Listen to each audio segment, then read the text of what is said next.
Edinburgh traffic, this is Alpha Charlie 1 on final for runway 06.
Good afternoon, everybody. Welcome to sunny Edinburgh. The sun's shining in Scotland. How rare. Hope you're all well. We've got a nice flight for you today. A couple of hours as we head down to Bilbao on the northern coast of Spain. Should be a nice approach. Some good terrain around Bilbao. Occasionally windy as well. So we'll keep an eye on that. Hello, Chalty. Good to see you, mate. Are you working or are you skiving? Oh, let's get in and set up. 2 hours flight time, and yeah, we're in a turnaround state in the aircraft, so a lot of stuff is already set up, but we still need to go through, set up the box, and do our departure briefing and before flight checks, etc., etc. Matthew, good morning to you as well. I say good morning because I know you're in the US of A, and we of course are not. I'm in the UK. So let me just go ahead, clear the stream starting text, and we'll get on board. So as you can see, everything is, the aircraft is all awake and alive. All the pre-flight cockpit preparation has been done. At the moment though, we've got no passengers, seatbelt signs are off, fuel pumps are off, and we're going to go and have a look at loading some fuel. How much fuel? Well, that all depends. Let's have a look at the weather en route. And for you guys watching on YouTube as well, here is a copy of the operational flight plan for today. So let me just link that in and pin the post. So for those of you arriving now, operational flight plan is available for you to click in and see what it is we're doing today. So if we just have a look through this, we should also be able to see the operational flight plan as well on the do. There it is. So just under 9.5 tons is the planned block fuel. Let's scroll down and see what the weather's currently like in Bilbao. So en route winds. Bilbao currently 330 at 5. That's nothing to worry about. Great visibility, only a few clouds. In fact, that actually looks like a really nice day, if I'm being honest. Variable winds, nothing nothing there that concerns me greatly. 10 tons of fuel, plenty. tons and tons of fuel will get us there, and I say that plan block was 9.3, so we're going to take 10 ton, and then we shall get that going. And refueling is underway. Refueling is underway. In that case, we can start letting passengers on board as well. Good morning, HD. Good to see you. So I'm just quickly configuring self-loading cargo, and then we can get underway.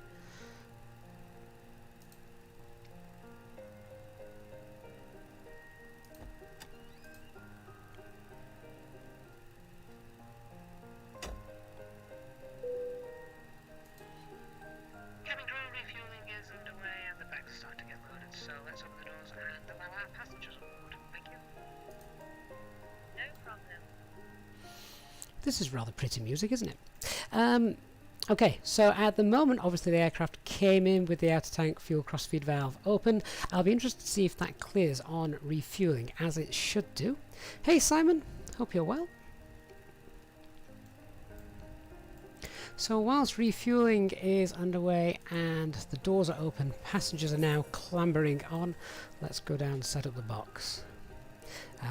First of all, I need to import the information from SimBrief.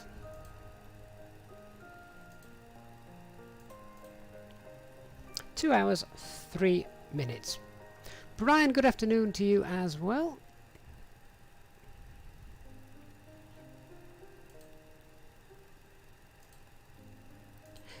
And 163 passengers. Let me just check the zero fuel weight as well, as I've got a slightly different setup going on here. Alright, so zero fuel weight is slightly different. I'm using a different aircraft profile today. HD is responsible for this one. More in line with realistic weights for the Easyjet Neos, and well, for the real Neos in general. But the zero fuel weight there doesn't quite match up, so we'll be alright with this flight, but it'll I may return just because the weights for some of them aren't matching up. We'll be fine for now though.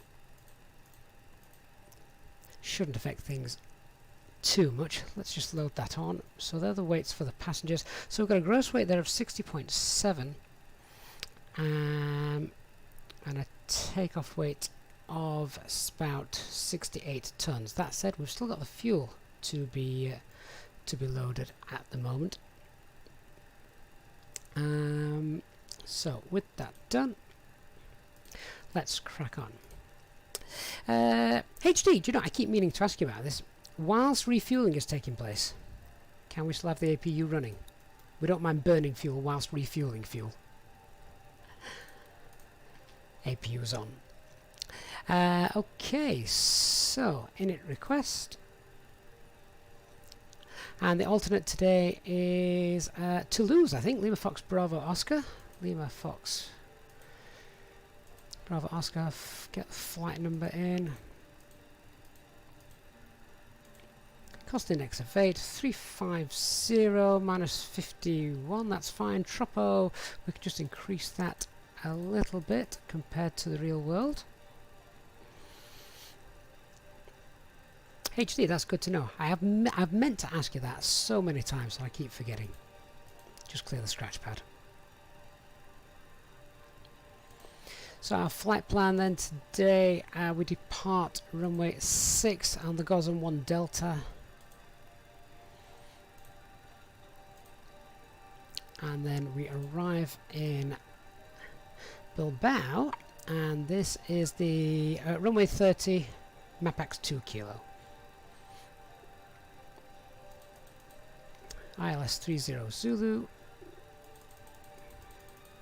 and the MAPAC 2 kilo. Just grab the charts, initial approach fix for that. For the 2 kilo, is that Sarah? There it is. And insert. 883 miles, I've got 834 on the operational flight plan. Close enough.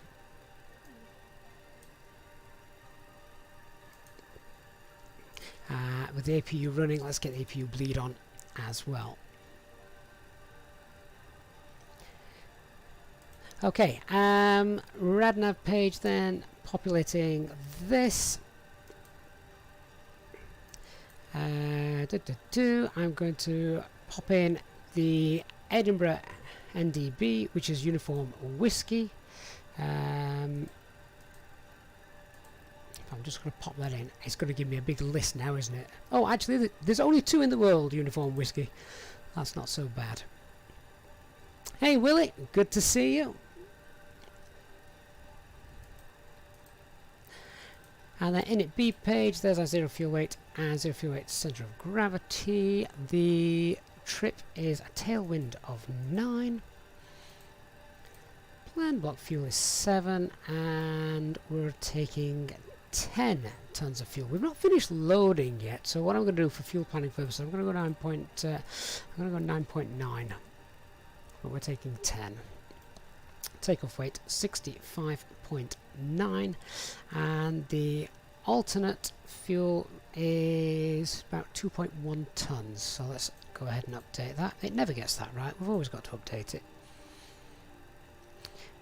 So should have an extra flight time of 1 hour 17 minutes. That's plenty, isn't it? More than enough.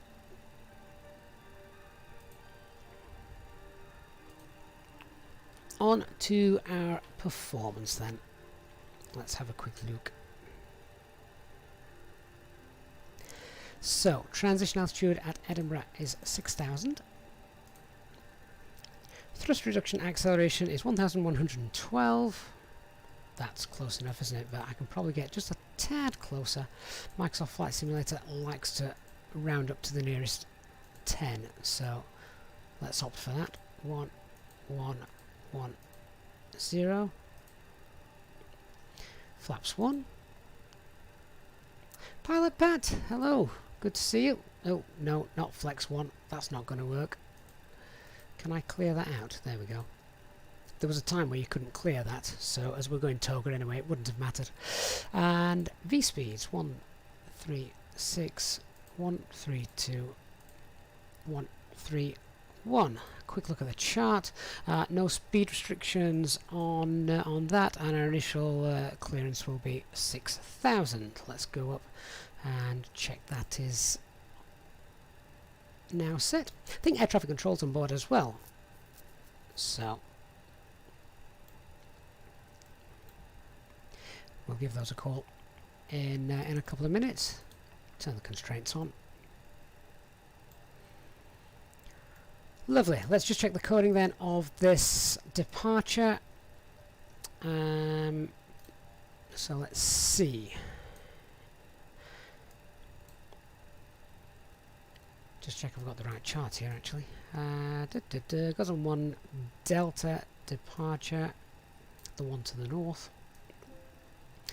So I'll go Glasgow 35, Glasgow 30, and then is it Cumbo and then down to Gotham? Cumbo down to Gotham. Clear that discontinuity, and we'll just scroll through quickly. Check we haven't got any others. No, all looks good there. HD, if you want to do a perf, that's fine. I will let you do that. Whilst you're doing that, I'm going to contact ATC. How very realistic. 12175 is the ground frequency.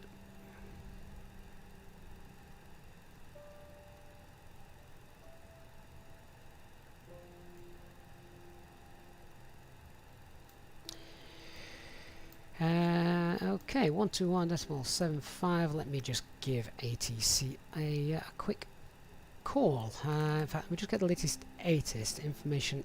Echo is current QNH 1027.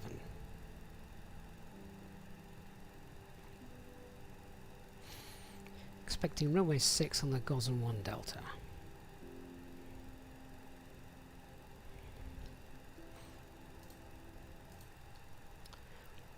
Edinburgh ground, good afternoon. Easy 34 Alpha Mike, type A320 Neo, parking stand 7, requesting IFR clearances file to Bilbao, and we have information echo.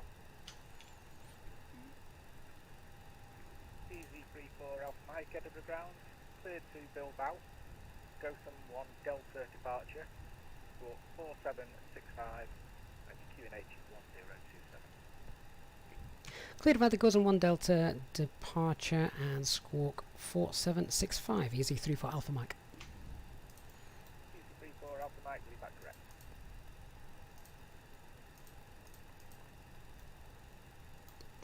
And 6,000 feet is confirmed.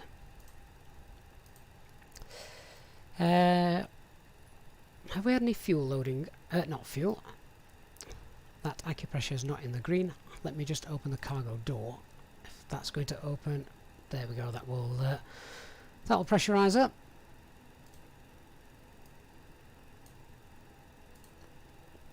28 passengers left on board. Okay, let's do a quick briefing then. So we are parked, where are we? We're parked at stand number 7. Oh, hang on, HD's just given us per figures, so let's just go and pop those in. Runway 6 full length, flaps 1, flaps of 60, and that gives us 138, 138, 141.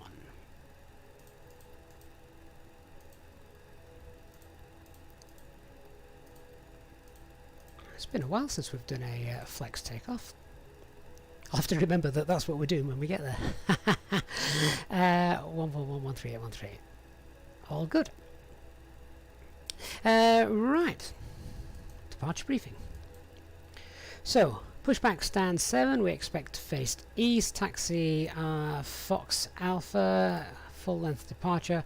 Hold at Delta 1 presumably. Takeoff. Oh. I'm talking rubbish. I don't know why. I'm planning a 2-4. We're not. We're going the opposite way.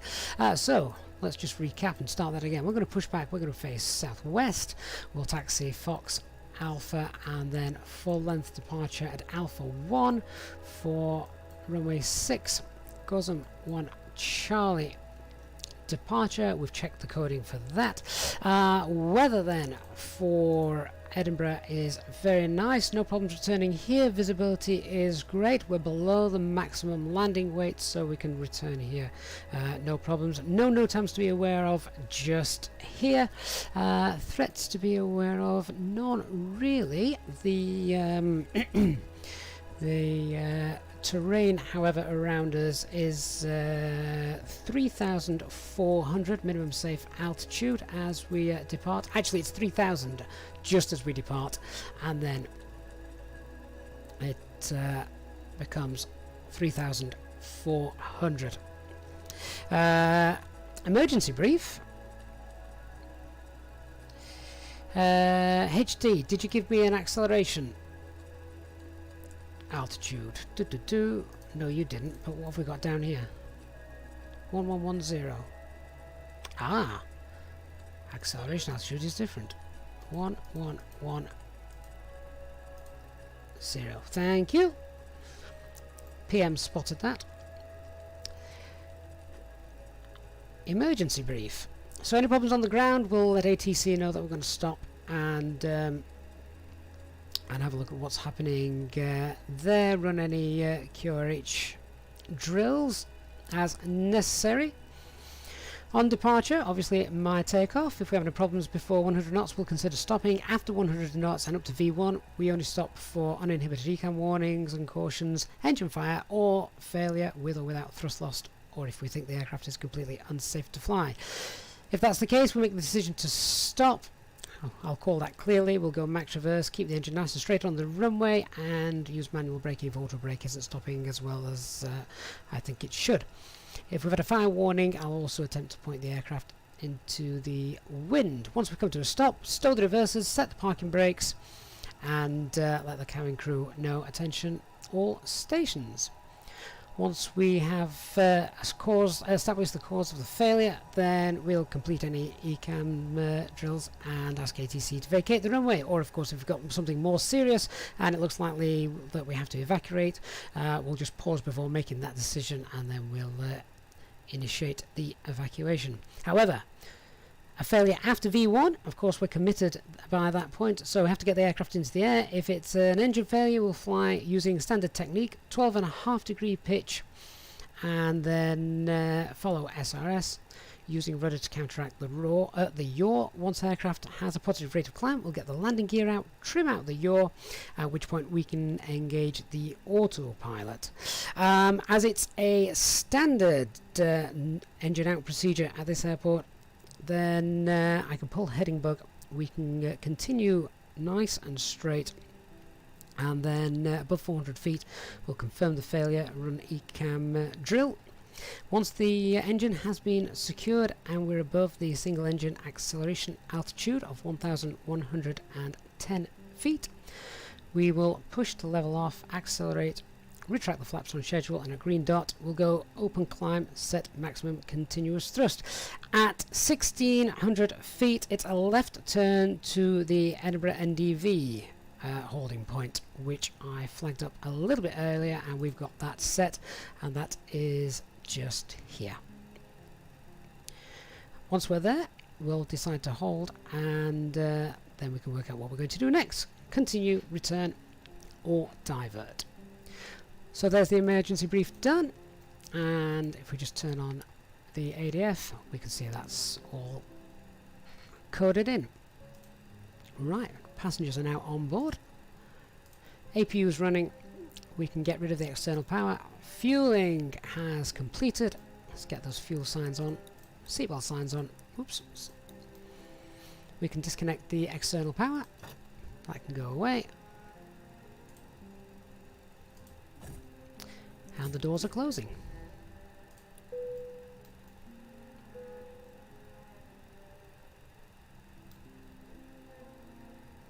Hi Gavin, all the passengers are on board and we're ready to go. I'll bring you a cup of tea after we've taken off. That's great, thank you. That sounds lovely. Whilst I was doing that, Mitchell Taylor, thank you so much for joining us. Welcome to the First Officers Club. Free drinks, all flight for you on this one and any future flights as well. So thank you very much for your support there, Mitchell. Great to see you. Okay, that's all done. Let me just go through a couple of other things and then we'll run the pre-flight checks.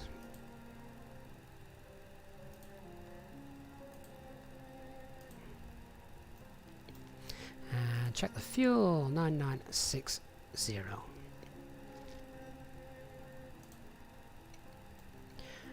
Okay, so up there, down there, cockpit preparation is complete.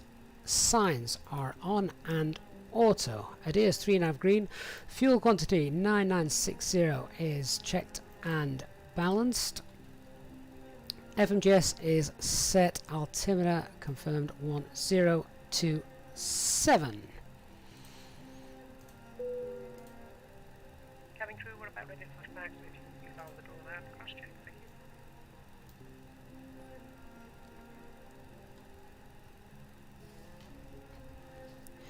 So now we're all done. Everybody's on board. I will start getting to put it to pushback. HD just flagged up there. The big threat, the MEL. For those of you wondering what that is, that's the minimum equipment list. So basically, because we're flying the experimental version, we have no terrain radars, we have no TCAS, and we have no weather radars. So I'll be honest with you, HD, I've not had a chance to brief that procedure just yet, but leave it with me. Big thanks to HD, who has provided extensive documentation regarding items like that. And if you want to check that out yourself, join us on the Discord server.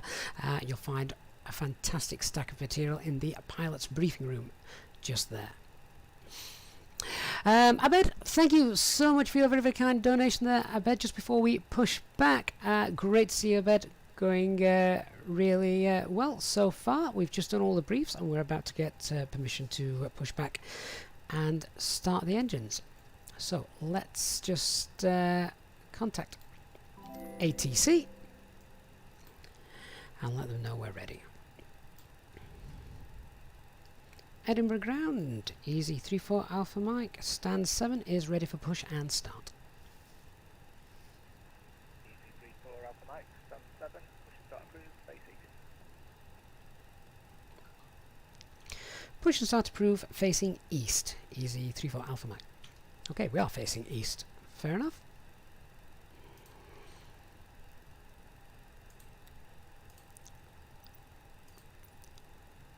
So just call the pushback tug, welcome everybody on board, and as I say, have we actually got a pushback tug connected to us? No, it's going to be a phantom tug pushback, never mind. So before we push back then, tug is now, or rather the phantom tug is now connected, beacon light coming on, nose wheel steering disconnected, start the timer, standby, and let's run the before start checklist below the line. Windows and doors are closed and armed, rotating beacon light is on, mobile phone is not on silent, it should be, it should actually be off, parking brake is on. Okay, let's start the pushback and then we'll get the engines going.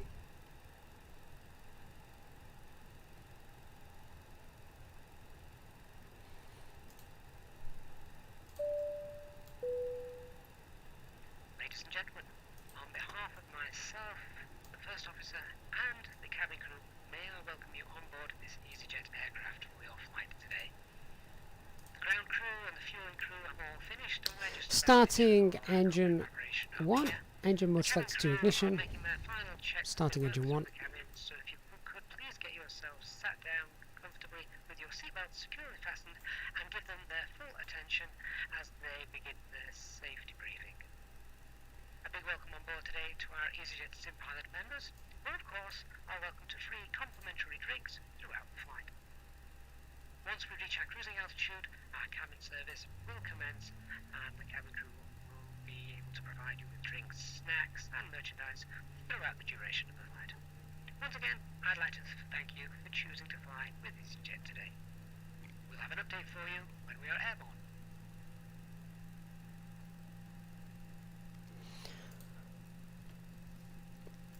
Okay, so pushing back, we're going to turn and face east in a moment. Check that CFG 31.2.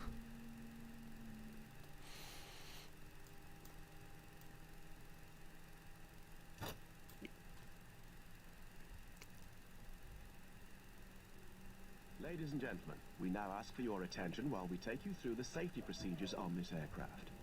A safety card is in your seat pocket showing the exit routes, oxygen masks, life jackets and brace position that you must adopt if you hear brace, brace. There are 2 emergency Jackson Music, the Edinburgh scenery is from Orbx. and 2 at the front. So big thanks to those guys for providing that for today's More flight. will guide you to an exit. Please be aware that your nearest exit may be behind you. In an emergency, leave all cabin baggage on board. Your seatbelt is fastened, adjusted, and released as shown. It must be fastened when the seatbelt signs are on, and we recommend that you keep it fastened at all times. Starting engine 2. If the air supply fails, masks will drop from above you. Pull a mask towards you to start the oxygen. Put the mask over your nose and mouth. Hey Callum, hope you're well. I'll be honest, I've not done anything too much to it, so what you're seeing is pretty much what I had there before. Mogsy Morris, we are on VATSIM, so not on a Microsoft server, no. Pass the tapes around your waist, click together, and pull the strap to adjust. Do not inflate it inside the aircraft. When outside, inflate by pulling the toggle. If it fails to inflate or needs topping up, blow into the tube. There is a light and whistle for attracting attention. We also carry flotation aids for Pushback complete, parking brake Your is tray table set. must now be stowed, armrest down, window blinds open, and seatbelt fastened. We wish you a pleasant flight with Easyjet.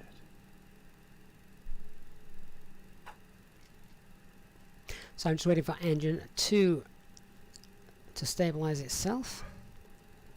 There we go. Engine 2 is stabilised. Engine mode select to norm. APU bleed off. APU off. Anti-ice not required. Spoilers, rudder, flaps 1. And that's CFG 31.2. Paul Eddy, thank you so much for becoming a member, and welcome to the Captain's Club. Paul, please join us on our Discord server as well if you're not already on there. Great to have you on board. Thank you very much for your support, Paul. Hope you'll be with us for the rest of this flight. After start checklist. Anti-ice is off. Ecam status checked. Pitch trim 31.2. Rudder trim 0. I'm going to do the flight control check just now. Full left, full right, neutral. Full up, full down, neutral. Rudder, full right, rudder, full left, neutral. Pushback tug is clear, not that we actually had one. Let's tell them we're ready to move. Edinburgh ground, easy 34 Alpha Mike, ready for taxi. Easy 34 Alpha Mike, taxi holding point Alpha 1, runway 06 via Foxtrot and Alpha. Taxi holding point Alpha 1 via Foxtrot and Alpha for runway 06, easy 34 Alpha Mike. Quick review of the charts. So we're going up on Fox and then back down on Alpha for Alpha 1.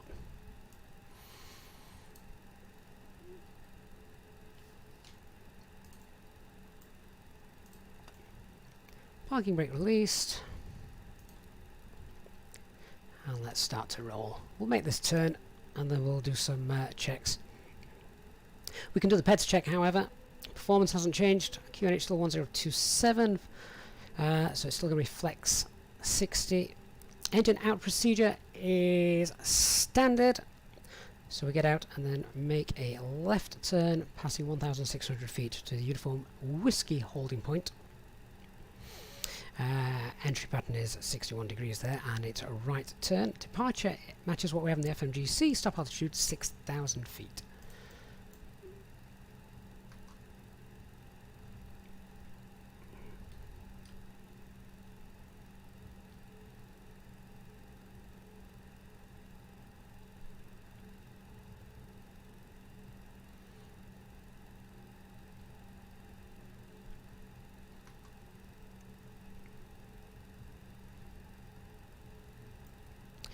Do love this this scenery. Didn't put the taxi light on. Thankfully it's daylight, so not a biggie.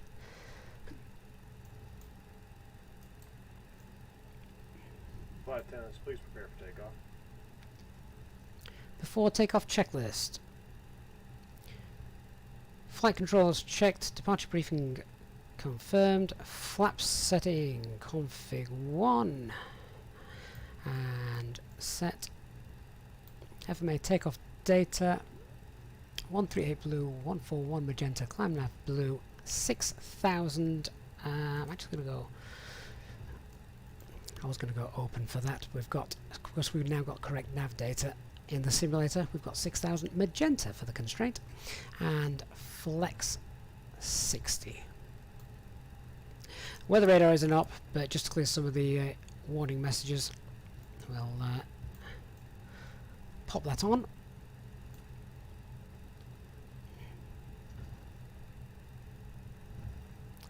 Here's Bravo coming up on the right.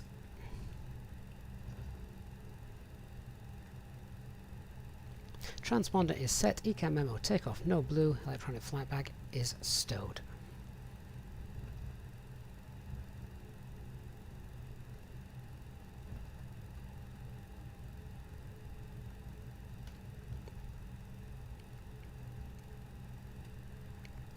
For Alpha Mike, no further ATC, monitor Unicom 122.8, upward flight. Over to you 122.8. Thanks very much for the ground service. Easy 3 for Alpha Mike.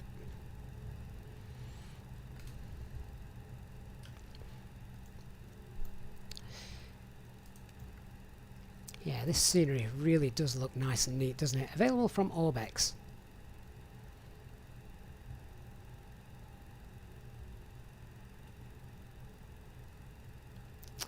Christian, good afternoon. What a sad day it is. Have I missed something? Devinder asking the same questions I am.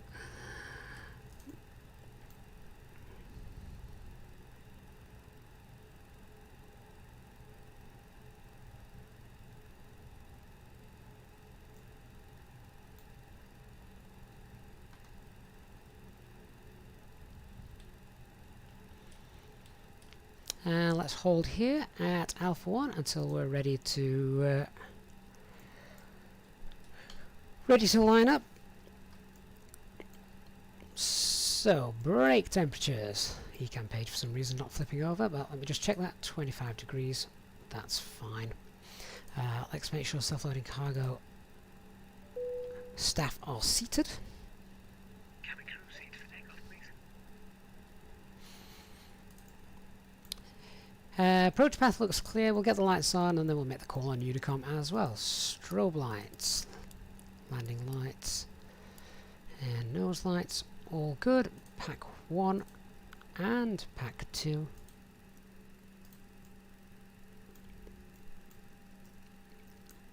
Edinburgh traffic, Easy34 Alpha Mike, departing runway 06 on the Gosm 1 Delta departure. Oh, Christian, no, you've not, have you?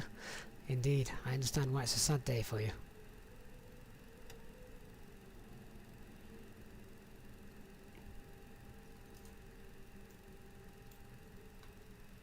And you've already ordered no one should be here in 2 days. Until then, Christian, you'll just have to satisfy yourself with watching the live streams on the channel.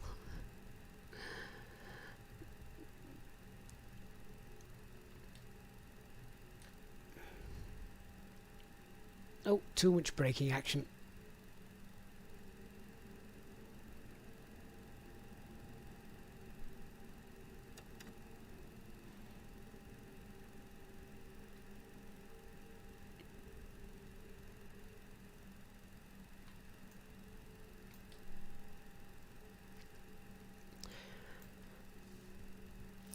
Before takeoff, checklist below the line. Cabin secured for takeoff. Engine mode selector is norm. TCAS to TARA doesn't work, but anyway. TCAS TARA, packs off. Anti-ice not required. Let's go. Takeoff. Start the chrono. Set 50% and 1.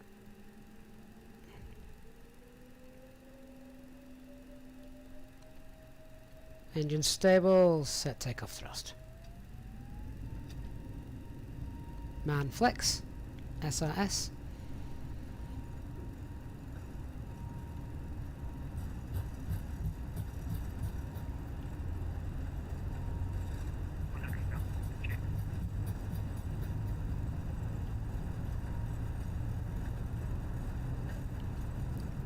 V1, rotate.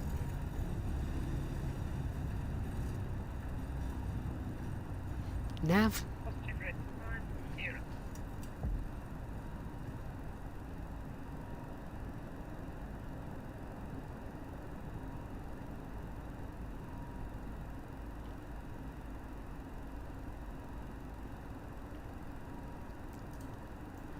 Autopilot 1 engaged.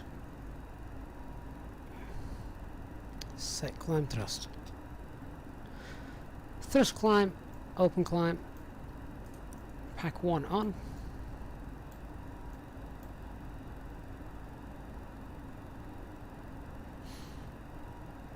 Pack 2.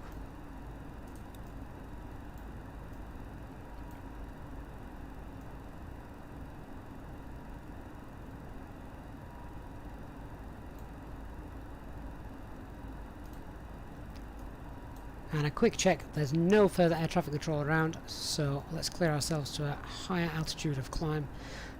So we'll set flight level 250 for now. 250 blue, flaps 0, ground spoilers disarmed.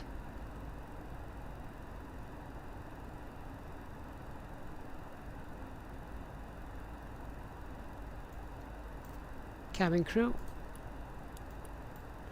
are now free to move around the cabin. You guys still sat still for a little bit.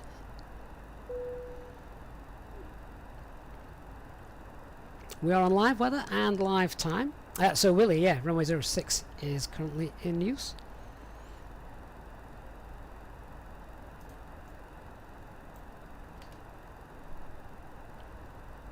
I think we've just flown over the bridges, Willie. Might have missed them.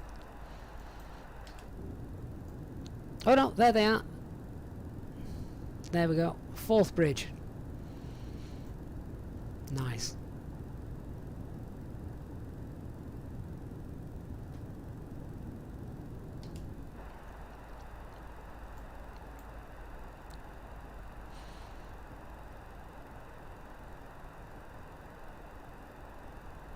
$6,000 feet.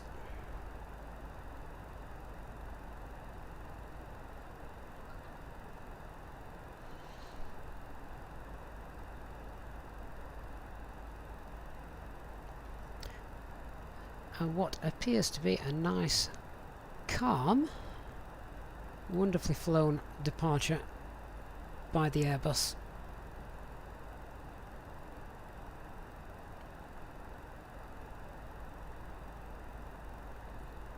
Brian, is this near where you were born? Nice.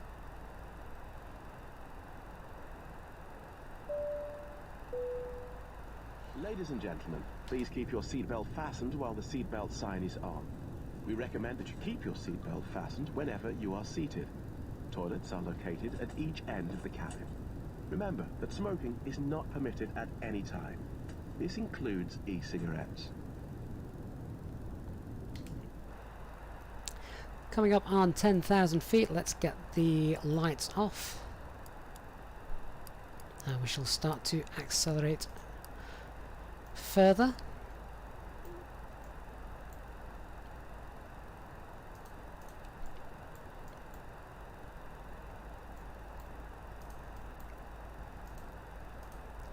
RadNav page is cleared out.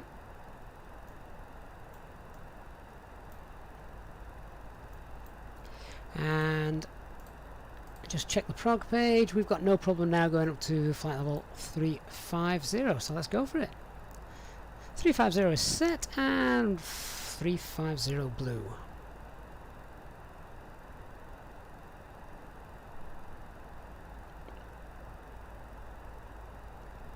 HD effortless. Yeah, it's so nice when you know that you can trust the VNAV of the aircraft is going to do exactly as it should.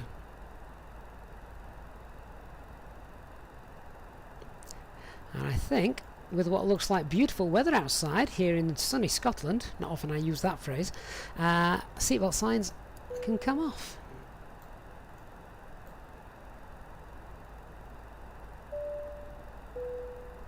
Ladies and gentlemen, the seatbelt sign has now been turned on. You are now free to move around the cabin and the toilets are now available. However, when in your seat, we recommend that you keep your seatbelt fastened at all times in case of unexpected turbulence. Please contact a member of the cabin crew if you require assistance. Thank you. And we should have a nice, lovely flight for you guys all the way down to Bilbao. And I'm going to be here for the duration as well. I like doing a mid-afternoon stream. Just coming towards evening, tea time in many places, of course, for those of you in further Western Europe. And it means that we get to fly live time and live weather, and it's daylight, which is always fun.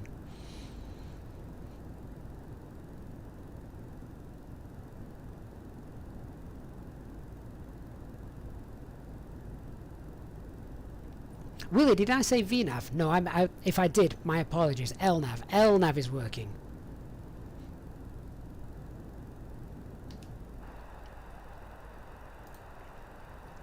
Hello, the chrono isn't running because of anything to do with reducing to climb thrust. It's I use this. It's running just for my for the flight time, so I can cross-reference that.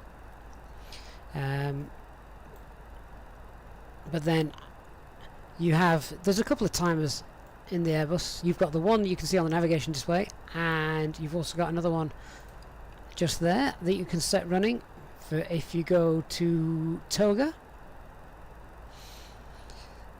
5 minutes of toga allowed with both engines. 10 minutes with just one engine. I can stop and reset that. I've just realised there's a waypoint here called Phoenix. Where's the new A320 being developed?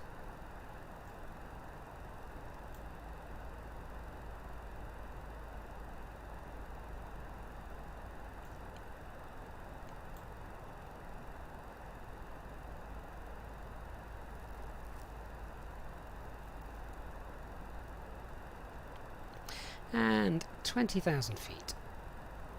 Cover Oak 3, sadly we won't have time for a return leg. Not today. Gabriel, you're doing a flight now from Rome to Amsterdam. Nice, hope the weather's good for you. Cyclotech, is there a way to have chart without Navigraph? Navigraph is expensive for charts. There are free ones available online. Literally, if you type in the ACAO code of a airport, then use Google Images. Is it Phoenix? I thought it was Phoenix. That's my eyesight. You are right, Willie. It's Fennec, not Phoenix.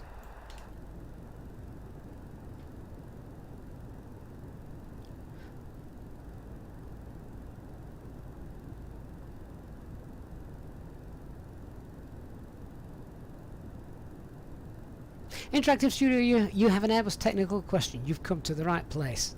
I'll hand over to HD.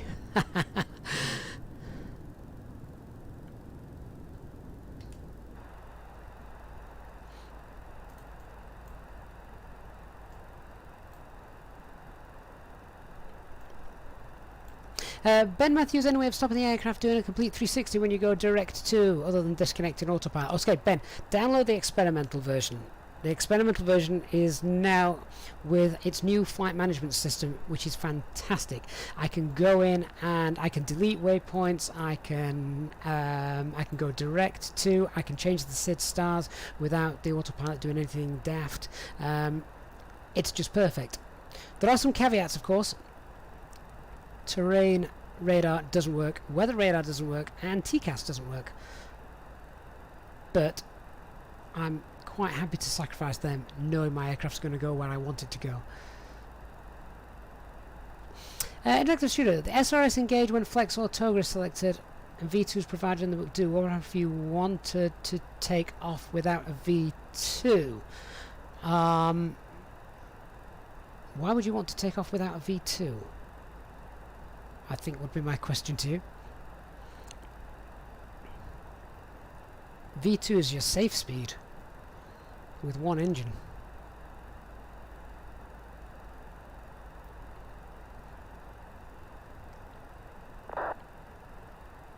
Ben, is the experimental stable enough for VATSIM? I hope so. I'm on VATSIM right now.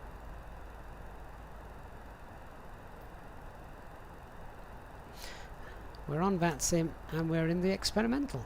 So, yeah. I'd fly it.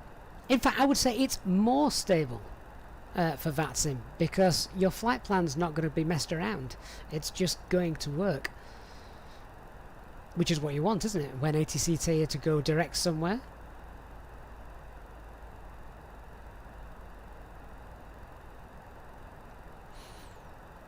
Fact. Let's just have a quick look at the route whilst we're climbing out quite nicely. This is quite a direct route anyway. As we can see, just look at if we've got any shortcuts. I honestly don't think we have got any shortcuts on this flight. And that's our route in to Bilbao. Then how realistic do I think the fly-by-wire Airbus is? I think for a day-to-day flying, very realistic. Quite how realistic it is to have an in-op terrain radar, both sides, in-op weather radar and in-op TCAS, I'm not quite so sure. Oh, that should have been flicked on, shouldn't it?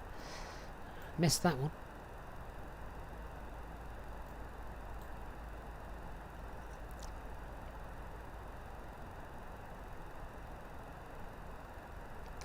Still got the no smoking sign on, which is fine. Have I put that on to on? I have. It's not set to auto. It should be set to auto, so then it disappears. Did we agree in the end, HD? It disappears at 10,000 feet. I can't remember what we said on that. Of course, the no smoking sign is always illuminated in the cabin. I still see little point in that switch nowadays.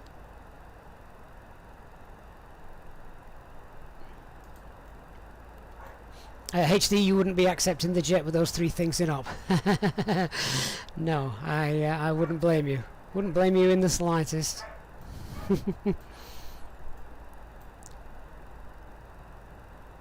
Some cloud covers coming over to spoil our views now.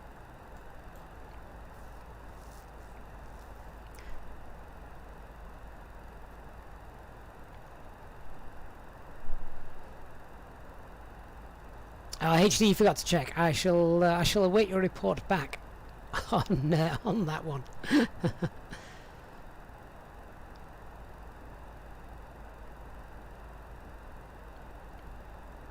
Dean Cross, about 35 miles away. For those of you that know that VOR, just peek over the bonnet. Looks like a nice day off the western coast of Scotland anyway.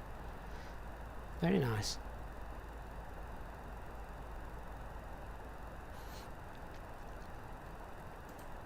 And realistically, looking at the weather that we expect in Bilbao, if we just come back to the operational flight plan as well and come all the way down here, we can see. Oh, hang on. There we go. I should see that it should be a pretty fine day all round. Nothing on the weather charts at all.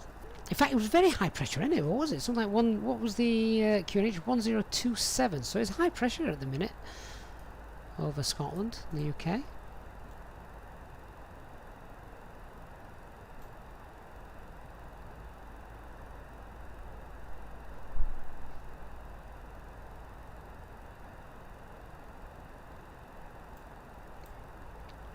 If anyone wants to check out that minimum equipment list operation procedures, there is a document put together by HD on our Discord server in the pilot's briefing room, so please do go and check that out. There's a whole host of manuals in there that goodness knows how much time it took HD to write.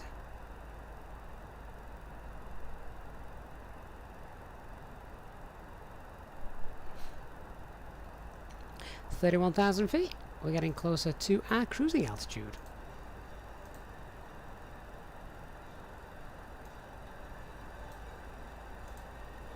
So if you enjoyed the flight so far, then please do consider becoming a subscriber to the channel. Give the stream a like as well, helps other people find the channel. And I say you can hit subscribe. Don't forget to turn on that notifications bell at the same time so you don't miss any future content from us.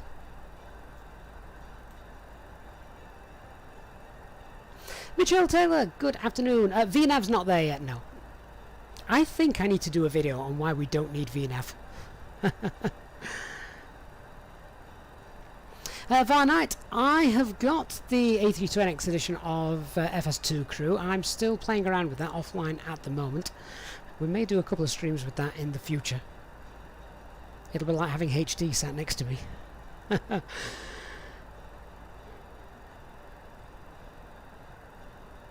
Michael John, you've just come from watching my flight to Tivat. Beautiful approach, but Christ, that's a bugger of a place to build an airport. Said every pilot ever that's ever flown into there.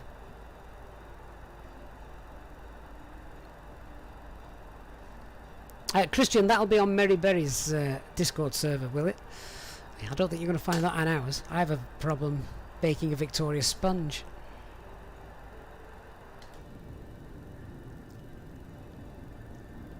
Oh, HD, you're living dangerously. Halfway through the manual or halfway through the cake?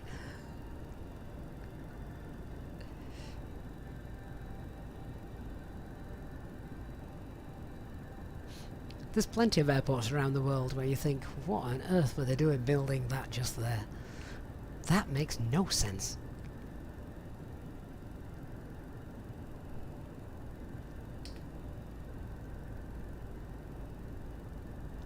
Should still be daylight as well when we land, which is nice. Sun might be getting a little bit lower in the sky. In fact, there's a threat there, because I think we're going to be landing from the east, westbound. So the sun's going to be low in the sky as we approach. Something to be aware of.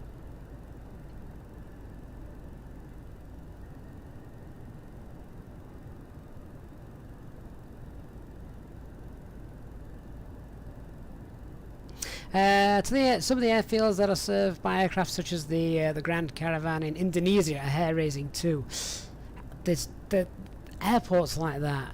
Yeah, those pilots have got they've got something about them, haven't they?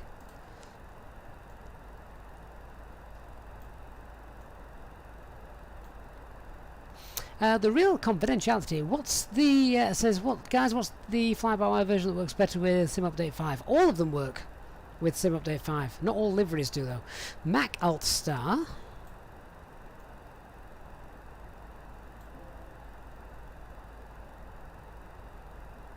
Interactive Studio. How much donations are missing until buying an A320? What, an actual A320? I don't think we've got a spare 160 million lying around.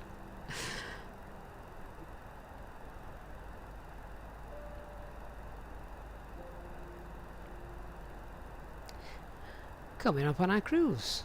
350.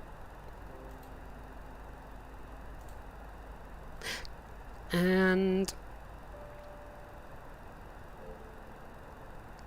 John, when I have 5 minutes, 5 minutes, will I make an updated complete video on the McDo? What do you need to know, John? Not too much has changed since some of the older videos that I did. The McDo's not changed at all. Alt Cruise. Cardinal 22, welcome to the First Officers Club, Cardinal 22. Thank you so much for your support. Really do appreciate that. Grab a free drink off the cabin crew when they come round. They'll be coming around very soon. Matthew, HD and I are working on it. I think HD's already sorted his end. We just need to get the day sorted.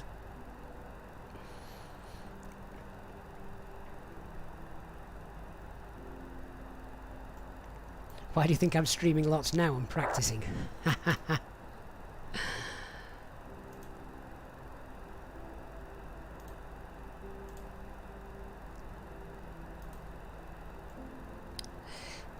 Right then, let's check what our fuel is.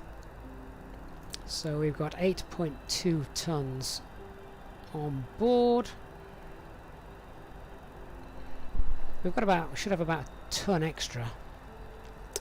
So at Subuk, let's have a quick look. 20 minutes into the flight.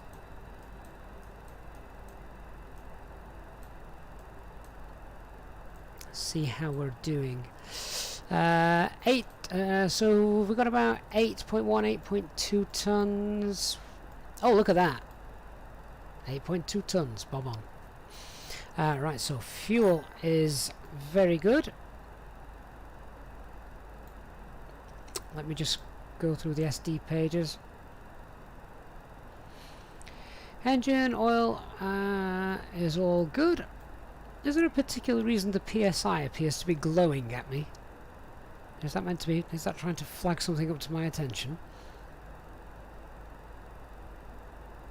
All looks good to me. Bleed air is fine. Cabin pressure 8 psi difference. Cabin altitude just under 7,000 feet. That's all good. Landing elevation 120 feet for Bilbao. Electric page all good. And hydraulics 3,000 psi.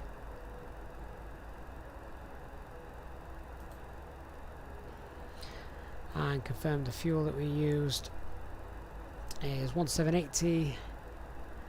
That adds up to slightly below 10 ton, so that's good.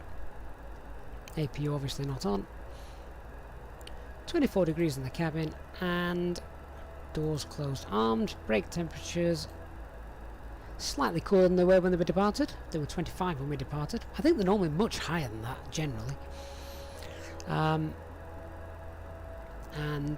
all computers operational, all system status is normal. Wonderful. Low Spec Dirt on Twitch, hello. Ramsey, have I had any crash the desktops using the experimental? No, I haven't actually. Shouldn't have said that, should I? Not when all's going so well. John, you love watching the videos, but you get a little lost with some of the things I import. Which video is best to look at? The Real World Procedures video playlist series. Watch that all the way through, right from the beginning, and it then becomes explanatory or self-explanatory. I hope. At least that was the overall plan.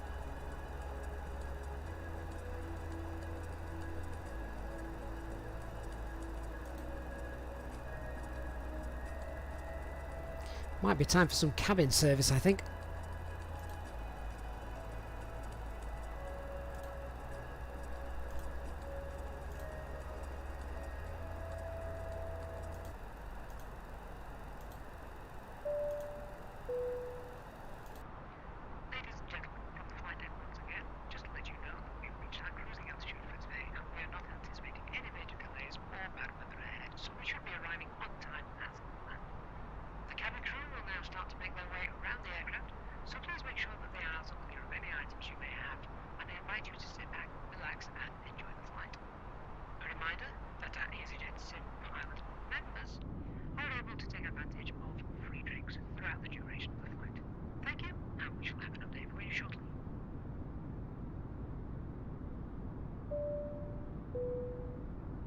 In just a few moments, we'll commence our in-flight service, offering you the chance to purchase a selection of hot beverages, together with drinks and snacks from the bar. We accept payment in pounds, euros, most major currencies, and debit or credit cards. The correct change would be greatly appreciated, and if we can be of any further assistance, then just ask us as we join you in the cabin shortly.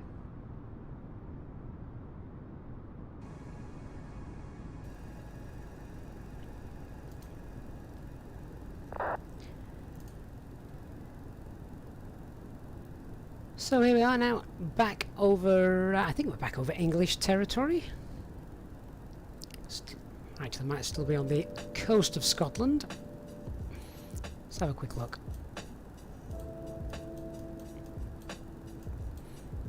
Oh no. We're back in England.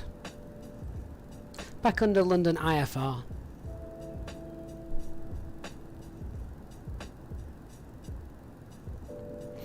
Tell you want another caffeine IV trip.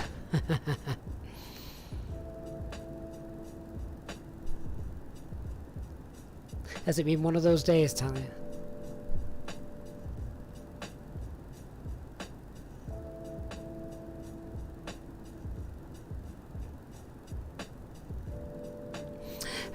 Low spec dirt. There's the outside of the aircraft for you. Just having a look, see if we've got an ATC knocking about. Don't think we have. Plenty of local ATC. Gatwick is online. Knock Tower. Is that Knock? Echo India Kilo November. Manchester as well. Glasgow. But no centre controls. That's a shame. HT, now we're at the quiet stage of the flight, you can review that ops procedure. Yeah, I've seen, what was that, the important bit? Each level off during climb and descent must be done with 1,500 feet per minute or less. During VMC conditions, keep visual awareness of other traffic in the vicinity of the aircraft.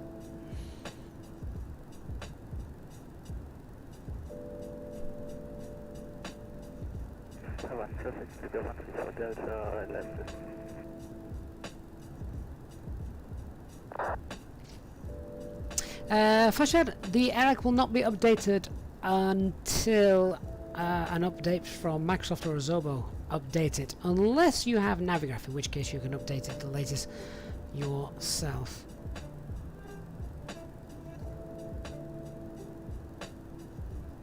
David, hello all. You've had to do a reinstall and it's not now seeing the FlyByWire A320. You're right in thinking you need to reinstall the stable build source code. No. Well, that's just very weird, isn't it?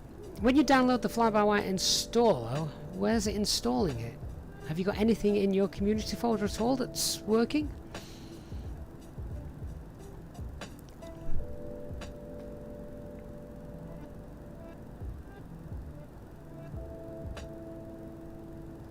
There's some great detail down there on those textures, aren't there?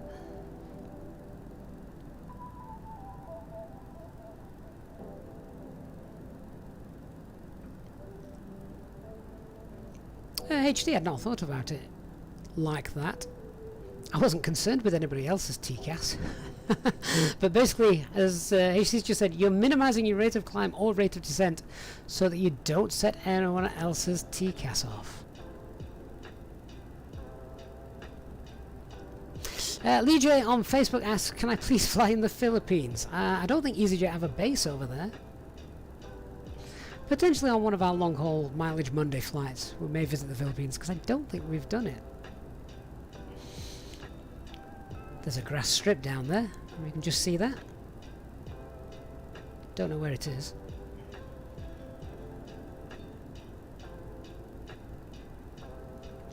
Chris H, any plans to use FS2 Crew? I have it at the moment. I'm just working through, I'm just playing with it a little bit at the moment, because if I am going to show it off, I want to do so in the best light. So I wouldn't want to use it on stream before I was 100% happy with how it all works. There are some subtle differences in the stuff that it does compared to the SOPs that I'm used to as well, so that throws you a little bit.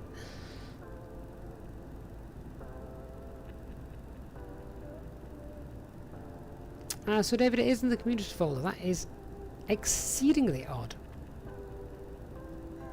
David, just out of interest, which Airbus A320 are you selecting from the menu inside Microsoft Flight Simulator? Hasn't have ever flown into the Canaries? In the simulator or in real life? The answer to both is yes. Wendell F, thank you so much for subscribing. Ben Matthews, what is FS2 Crew? So basically it adds you a co-pilot. So you can do dual crew ops. It's also voice activated as well, so you can say things like, let's run the before start checklist, and when they call out cockpit preparation, you say complete, signs on and auto. You do get that interaction, so it's quite nice. Chris, but make sure to train your Windows speech recognition. Yes, indeed.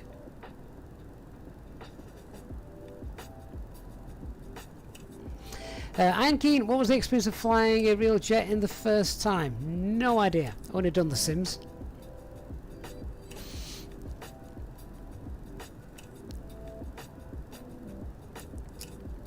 Christian, I didn't realise you got that. That's good to know, though. I shall be in touch.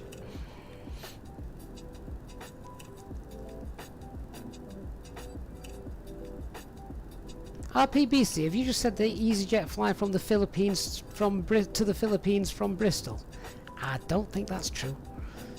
Not unless they've secretly bought an A350 we're unaware of.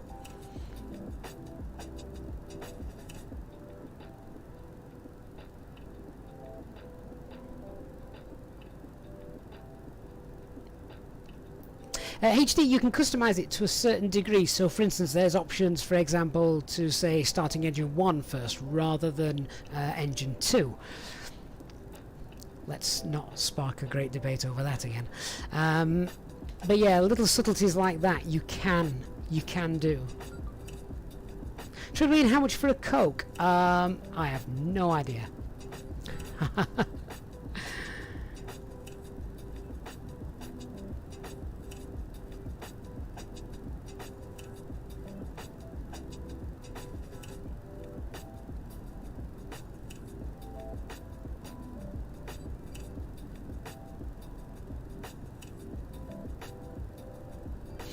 Christian, you can't use FS2 Crew at the moment, of course. No, not without your graphics card.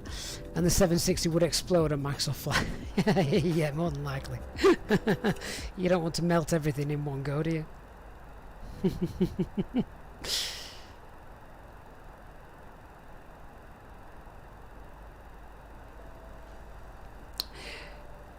Treat the drinks are for members only. No, I wish I could give. I wish I could give drinks out, really. But yeah, we offer free drinks to our members. Mainly because they have to go to their own kitchens and get them.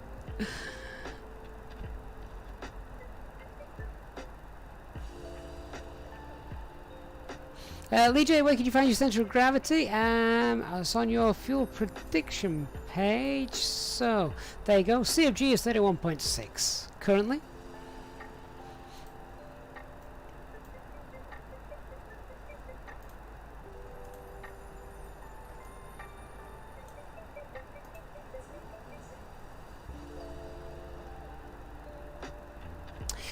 Now, as we are inbound to Retzi, we can climb flight level 370.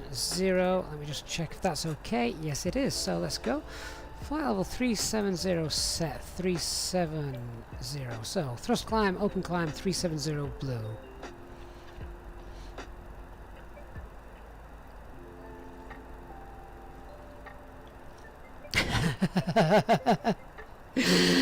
Raslov and Talia, yeah, the table service leaves much to be desired, doesn't it?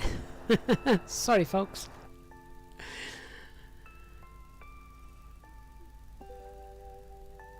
Lee J on Facebook, you don't compute it. The computer does it all for you, as per the real world.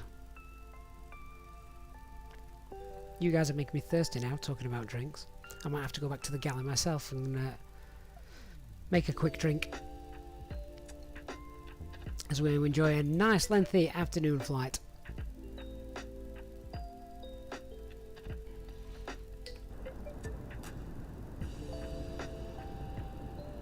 It's a shame we've got no air traffic control, but never mind. We may get some more as the flight progresses, of course. Nothing to say that that won't happen.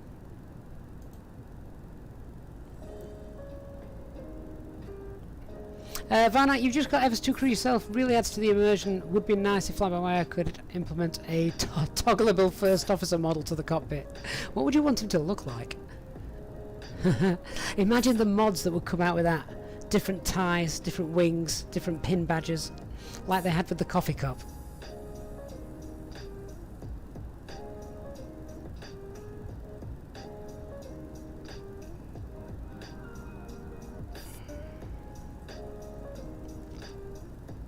Speed brakes. If you're on a nice flight like this, going off on your hollybobs, you want something more than water to get you started.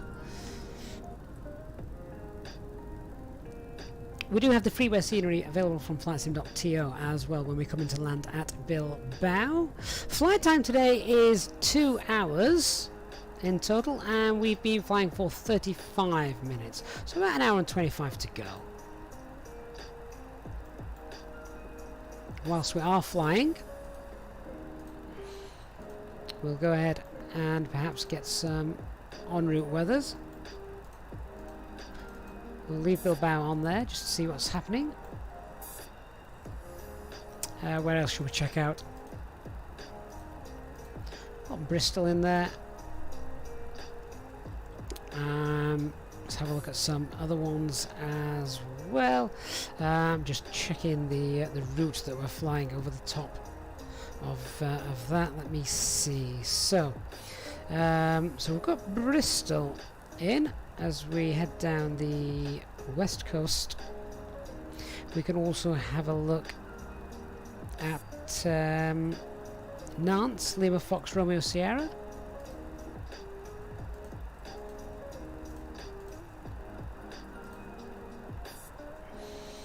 And then Lima Fox Bravo Delta.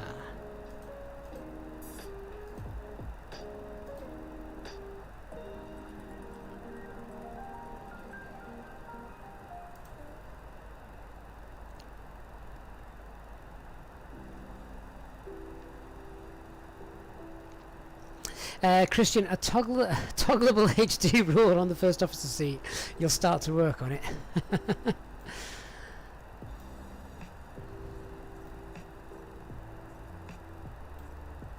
Company messages come through.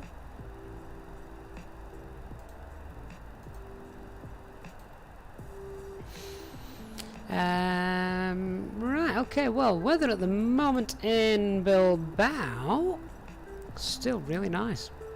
Light winds, QNH 1013, 25 degrees. As we head down, then Bristol, again looking mighty fine. High pressure again there.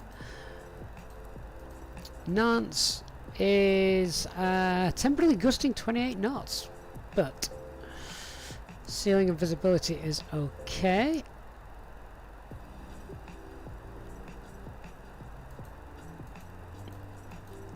And then Toulouse, winds light and variable, and again ceiling and visibility okay. Good weather over Europe at the moment. A little bit gusty in Nantes, but that'll be okay.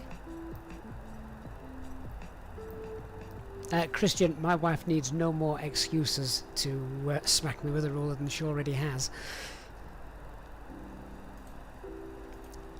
Starting with the birth of the 3 triplets.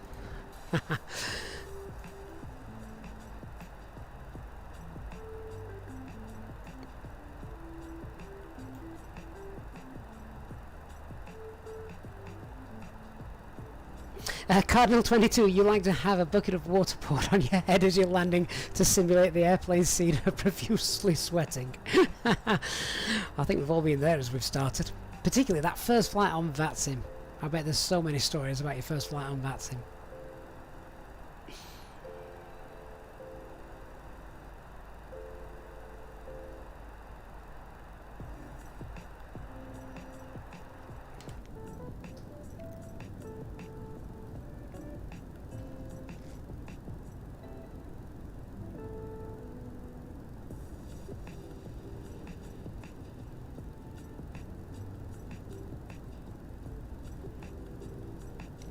Trevor, your first VATSIM flight was 1 or 2 weeks ago. Oh, nice! How did you get on? And what route did you do?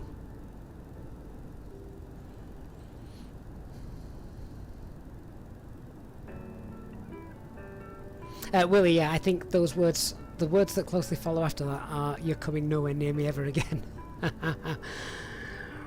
Trevor, so you did Vienna to oh, go on. Is that? No, it's escaped me. Is that Riga? Riga. Cardinal 22, you haven't VATSIM'd yet, you're too chicken. Get yourself in observer mode. Check out the video on the channel, shows you how to do it and how you can have a good play. Velox, hello, hope you're well.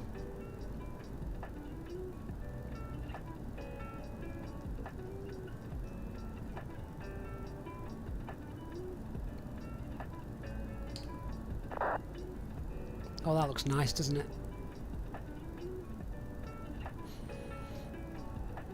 I really do miss the VATSIM messages no longer appearing on the screen.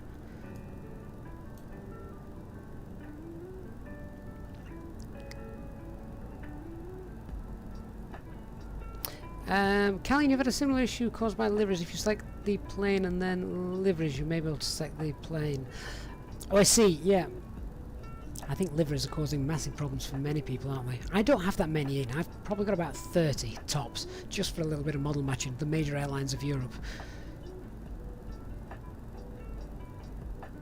RP Beastie, your first VATSIM was 2-3 weeks ago and it went bad. Oh no, it can't be that bad, RP. What happened? Women, have I ever flown or departed from... do you know what? I think I have done Riga. Once. We'd have to go back through the channel and check.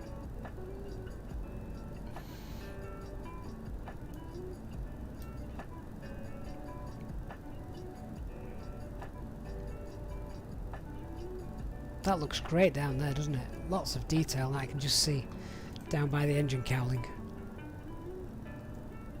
Look at that. Awesome. I can just see some ripples as well in the the water down there.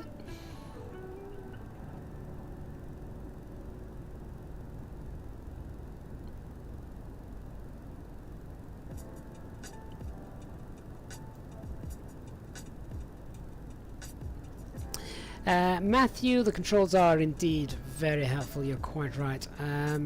You just started out in an area that wasn't busy and you used the VATScope mobile app to see where the traffic is. Yeah, it's a great idea. I think the main thing is, as exciting as it is, don't go and fly into one of the busiest airports. It will frustrate you, it will frustrate the air traffic controllers. Just start off somewhere nice and gentle.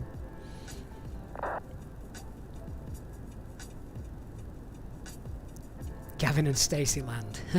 Tell you what's really embarrassing in VATSIM is misreading a SID and doing something wrong. Fortunately, departure controller was gracious and there was no other traffic. Wasn't asked to jot down a phone number. Today, I misread SIDs all the time. And when I say misread them, what I mean actually is mishearing them. Particularly if I'm not flying in the UK and ATC's got some sort of accent that I'm not au fait with. I'll often get the wrong one, but then it's always picked up in the readback.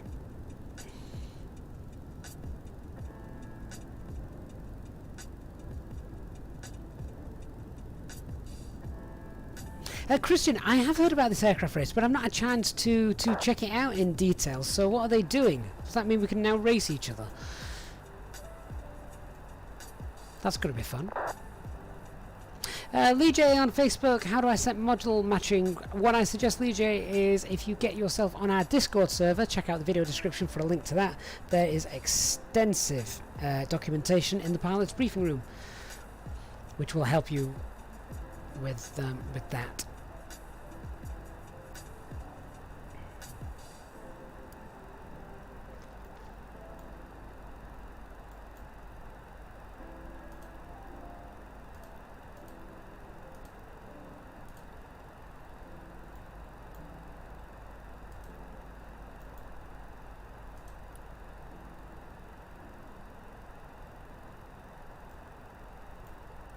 I was just putting Manchester in there for situational awareness. I don't think we're going to pick that up just yet. Where are we? Easyjet.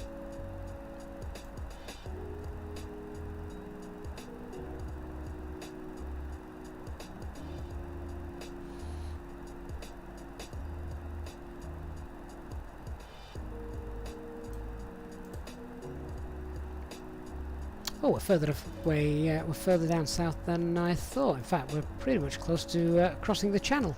There it is.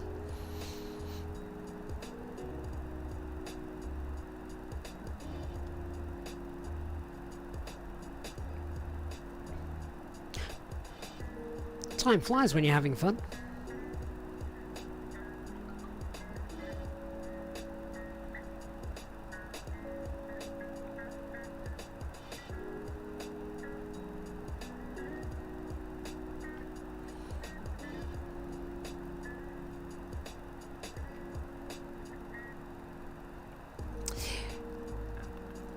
Tell you, so you misread turn instructions. I think the only thing I can suggest with that is just, I don't know, maybe slow it down a little bit. So when they give you a heading, if you want, I've always got a pen to hand, a pen and a scrap of paper, which looks like a spider's walked across it by the time I'm finished, if it's been a busy approach.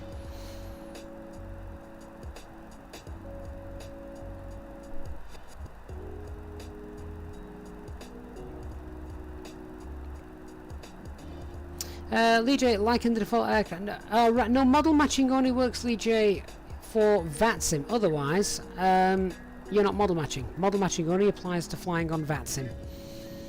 Not anywhere else.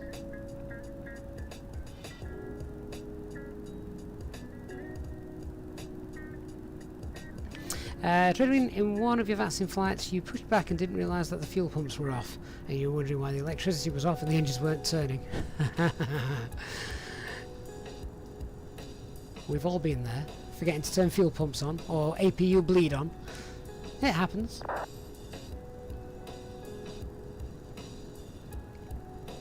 Right, waving bye-bye to England.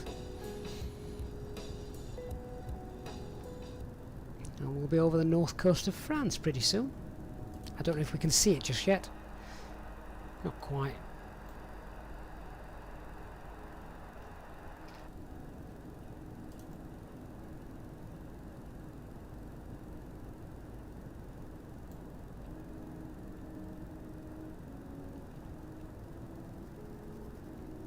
And for pushback, I use toolbar pushback, available from flightsim.to, Lee J.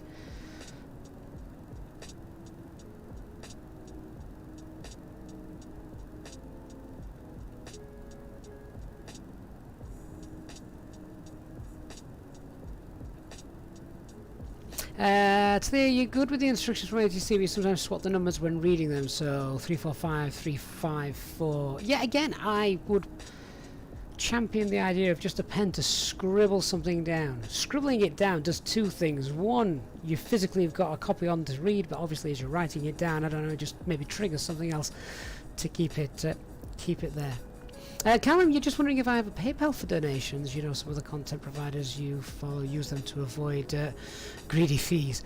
I only have I have Streamlabs. You can also donate through Streamlabs if you so wished. The donations link is on the video description. But thank you for asking. And of course, super chats are also available.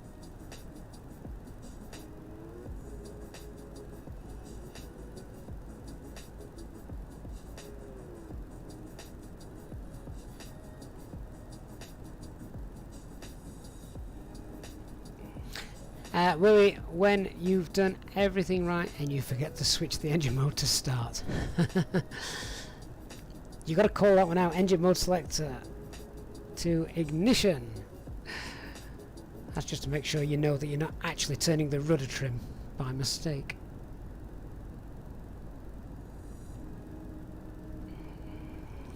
Navigraph, hope the weather is good in Bilbao without terrain radar, especially if you're coming in from the south. From the north it's not really a problem. We are coming in from the south, but the weather is really nice at the moment, so that's okay. Talia, yeah, the toolbar pushback is definitely a must-have add-on.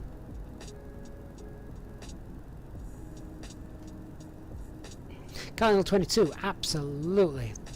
That's why I'd hate to if one day they decide that aircraft can fly with one pilot. I'm not getting on it.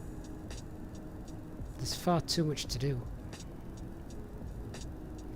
Too much to do, too much can go wrong, and doesn't matter how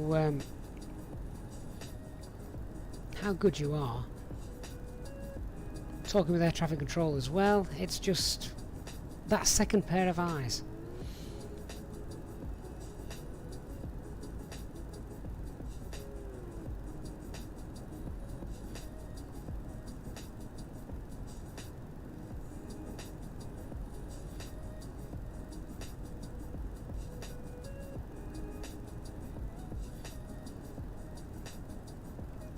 And let's face it, you've all been there in this channel during the live streams, where I'll be doing something, I'll have done something. I know it might only be a minor thing, but you guys will pick it up. And that's what the second guy in the flight deck's there for.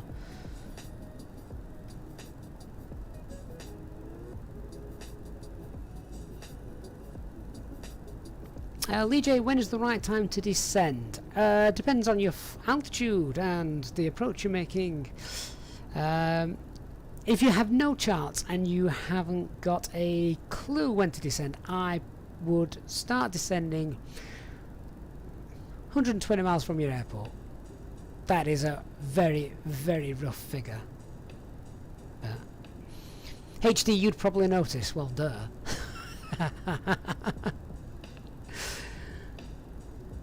Christine, you still use pushback helper. You think the toolbar pushback is nice, but you don't like to have some kind of toolbar window open. Do you know, I think, does pushback helper allow you to use rudder pedals? That's the only thing missing from pushback helper. If I could use rudder pedals, then I'd continue with pushback helper.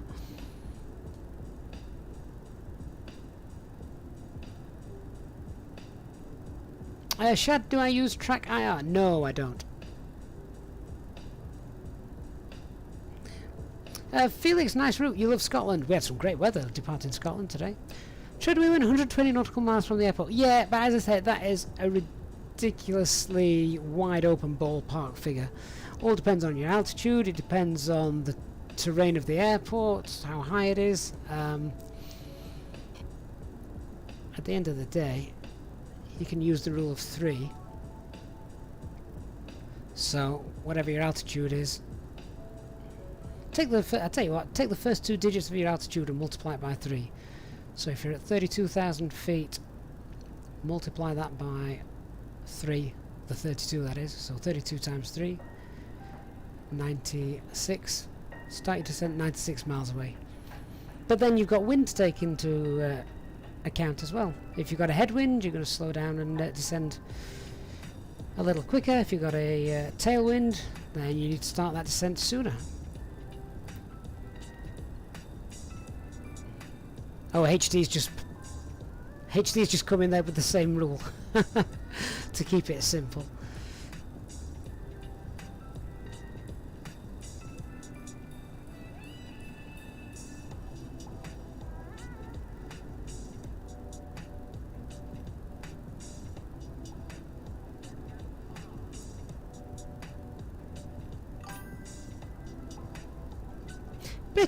Becky Davis, how are you, and what have you been doing today?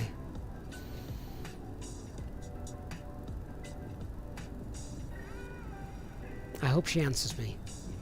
Haha. Trini, hello mate, hope you're well.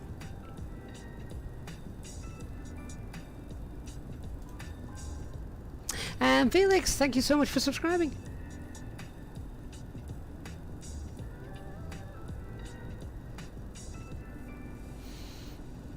That's it now. England is but a distant memory.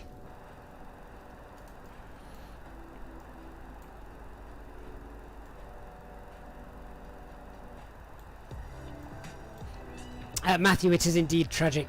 The GPU's gone... Well, here is Christian's GPU right now.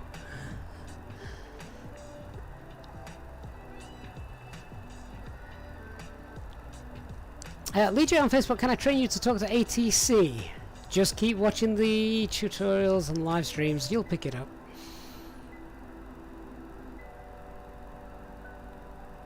Drini, you found that in the settings you would do, the Airac cycle is not updated, and that's why you get Airac. Well, it can't be updated without Navigraph. Or you have to wait until the Zobo bring out the latest Airac cycle.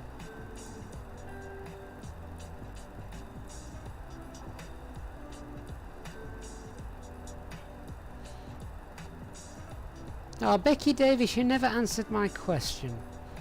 Makes me think you're not a real person. Islam Ali, how do you find real life routes to make it more realistic? I use Flight Radar 24, although it has to be said this is not a real route. It might have been on one occasion, but not recently. You'll know if I'm not flying a real route because I'll have a proper call sign. If I'm flying Easy 34 Alpha Mike or Alpine 34 Alpha Mike, then you know it's not a real route. General65, thank you for subscribing. Great to have you on board.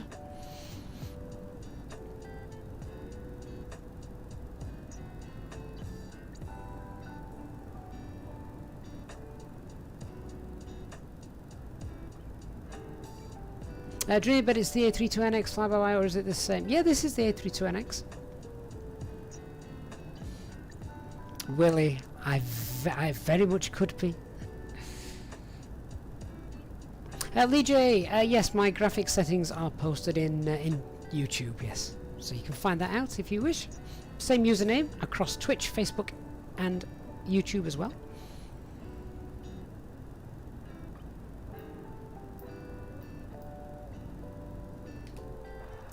Now, how long we got left? I've got to cook tea later. Oh, about an hour or so to go. Interesting. Tea might be late. the boy and the wife will be home from swimming in around 1 hour and 15 minutes. We'll be landing in about an hour and 5-10 minutes. Yeah, they're just going to have to wait.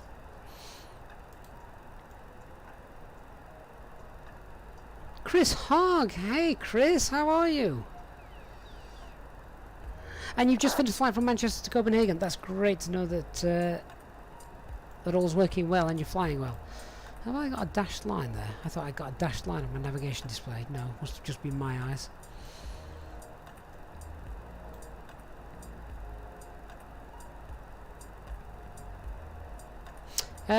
Siddharth, did I open the channel join feature? You can join the channel if you wish. Yes, you can, as a member.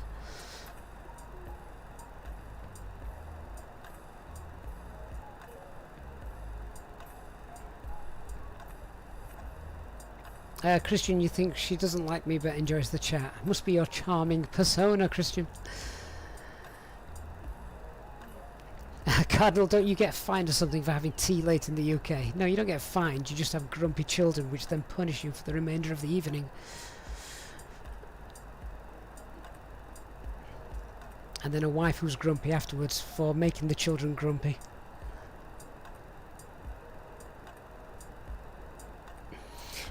Chris, I've seen a few people stating this, that they're having problems with the experimental build because the autopilot disables itself. The only thing I would suggest with that is perhaps accidental disconnecting of the autopilot, touching the side stick, rudder pedals.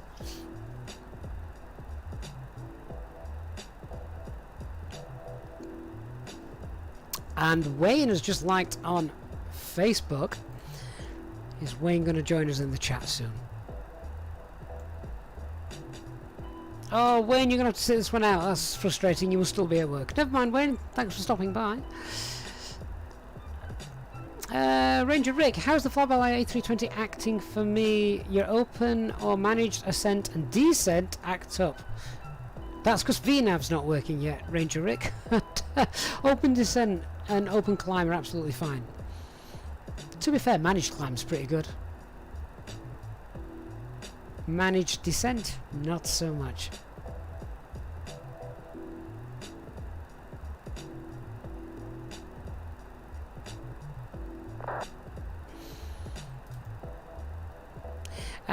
So we pushed back 1 hour 10 minutes ago. We were airborne 1 hour ago, and the stream has been running for 1 hour 45 minutes. So that's what, about 40 minutes on the ground before pushing back. That's not bad. Not bad at all.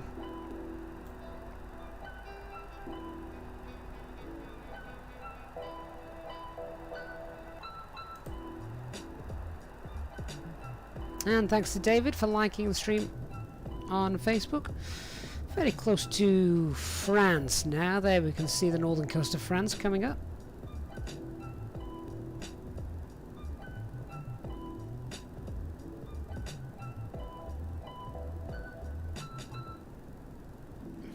And the weather looks indeed beautiful.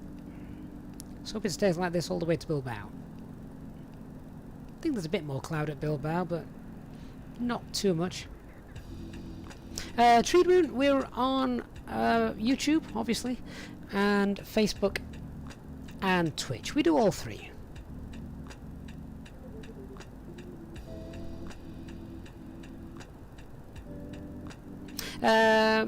Ranger Rick, could I suggest that you follow through some of the tutorials on the channel with regards to that? Because open descent and open climb, the rate of both is determined upon your speed selection.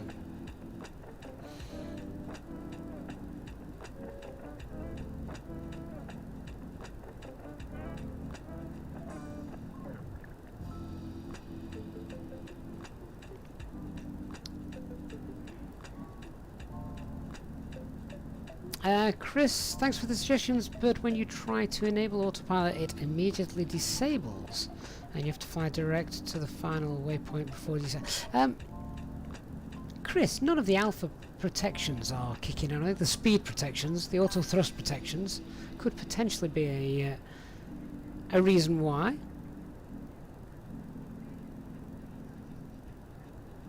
Lewis Brown, what scenario am I using for Bilbao? Free one available on flightsim.to. Rise of the Van Music, we're on Streamlabs OBS. Which is fine when streaming, but I'm finding a few of the videos I've recorded lately, the quality's not very good. We get stutters on the recording, which makes the quality of the game look far worse than it actually is. As you can see on the stream, everything is really quite nice and smooth there. No issues.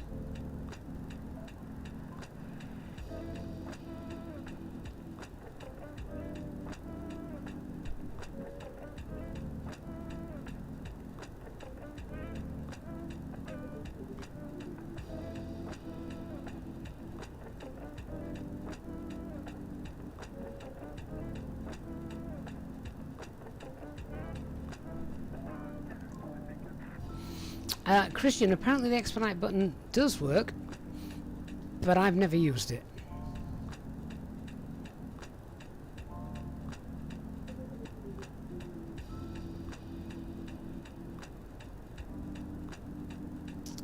Ranger Rick, I don't know what to tell you then, as you'll maybe have seen in all of the streams that I do here. We have no problem climbing or descending. Bear in mind, we don't use manage mode though, because manage mode doesn't work.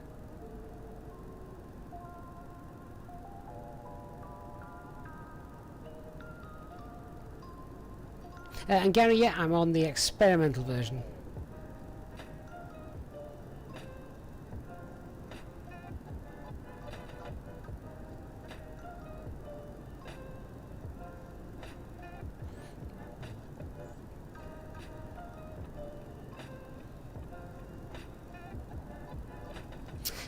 One of the problems you have with OBS is that at some point they changed it so it always used the GPU for encoding. It works better for me when you could have it using the CPU. Is there an option to disable it? Don't know. Wayne! Good afternoon, Wayne! Hope you're well.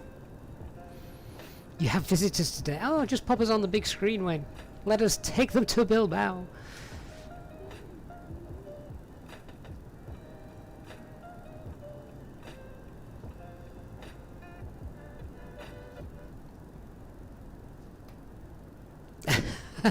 Willie, I'm not reading that out.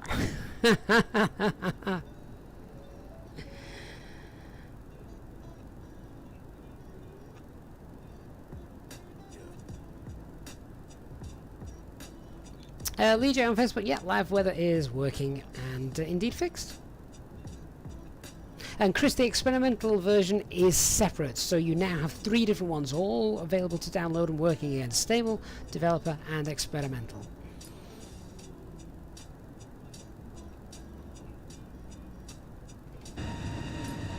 Ooh, that's loud.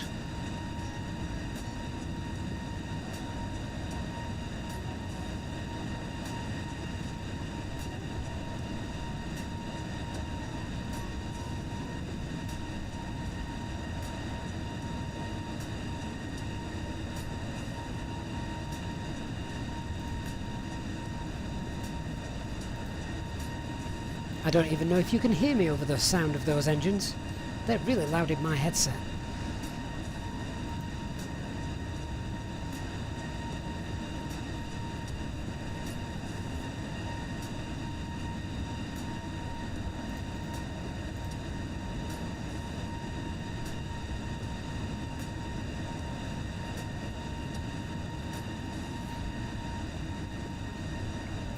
Still, it's nice to look and see, just to remind ourselves that we do have HD flying with us today.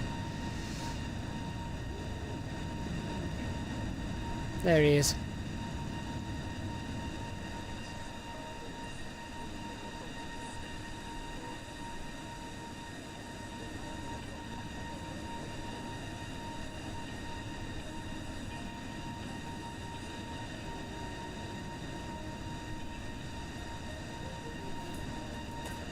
Oh, no, I need to go back to the custom views. That's too loud in my headset. Far too loud. Quite right, Christian. What a wonderful way to drown me out. I might go to the spot, I might go to the drone camera every time I need to have a drink. That way you can't hear me sloshing around.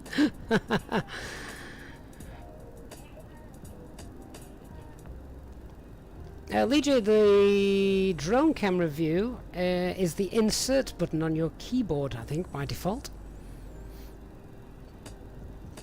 HD, you look stiff as a board.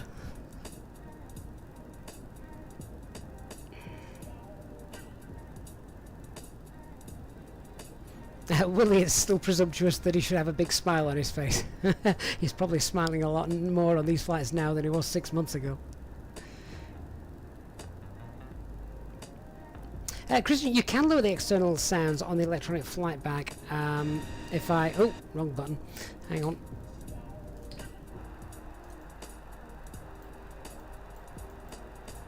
I don't know if mine are already at minimum. See if I can find that. Yeah, look. Exterior master volume down.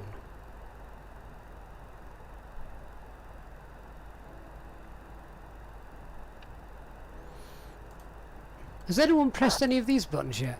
I'm not sure if they're working. Oh look, we can fail the captain's primary flight display and the first officer's primary flight display. What happens if that happens below 1,000 feet on a Cat 2 approach? For those of you in the Discord server, you'll understand that question.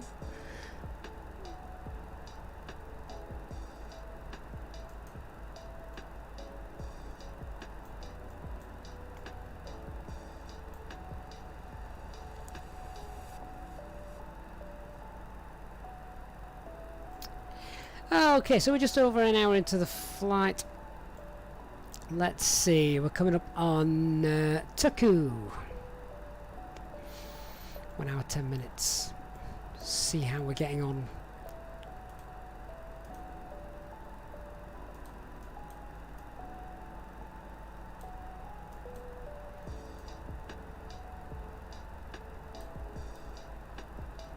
Oh, look at that. Taku 1 hour 10 minutes. 4.8. Do we have around 5.7, 5.8 tons? Oh wow. We've hardly burned anywhere near as much as we had planned for.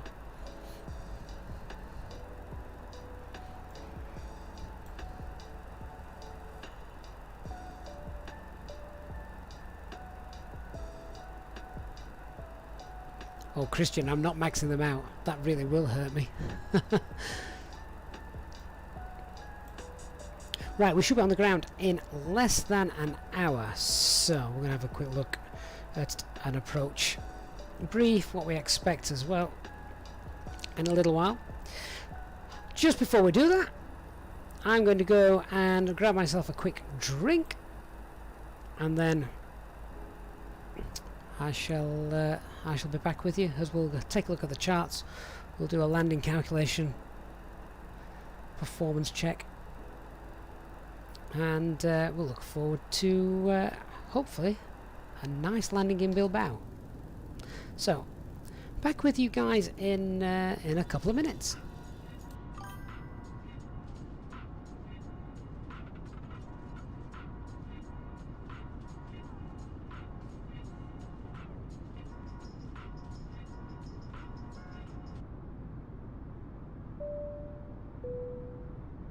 In just a few moments, we'll commence our in-flight service, offering you the chance to purchase from our selection of fresh food available today.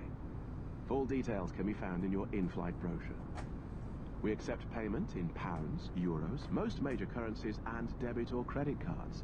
The correct change would be greatly appreciated, and if we could be of any further assistance, then just ask us as we join you in the cabin shortly.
David, don't think I didn't consider that.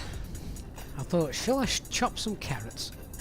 But no, actually, whilst I was out there, I realised that I've got my timings wrong. I'm good. Tea doesn't need to be on the table until about 6:15 here in the UK. So I've got another hour and 45 minutes. We're good.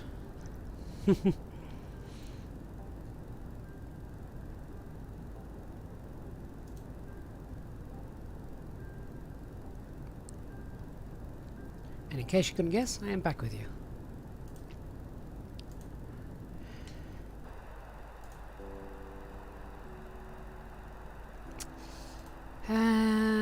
So still no ATC on the horizon. Oh lordy, that looks weird. That may just be an experimental bug. Cross-reference that against the flight plan. Novan, Imbap, Pipette, then Mapix.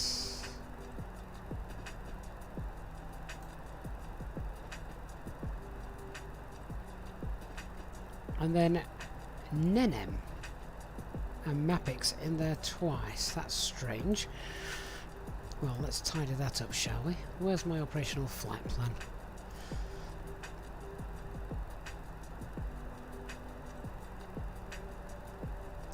So we're currently inbound to Novan. We should have then Imbab. They should have Pepet.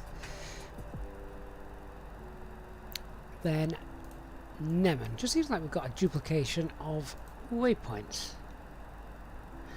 So let's just check this out. So after Pepet, should go Map. Yeah, we just got Mapax in there twice.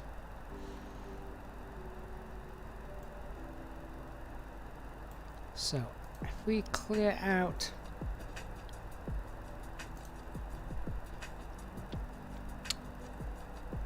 Mapax just there we go. Clear the discontinuity. Oh, don't you love it when it works? Right, I'm going to send off for a weather report just to check the landing runway.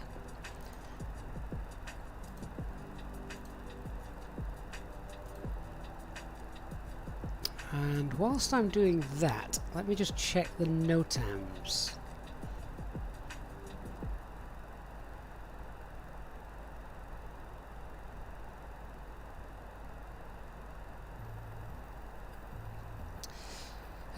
So Bilbao, there is some works taking place at the moment. So let me get the charts out and let's have a quick look.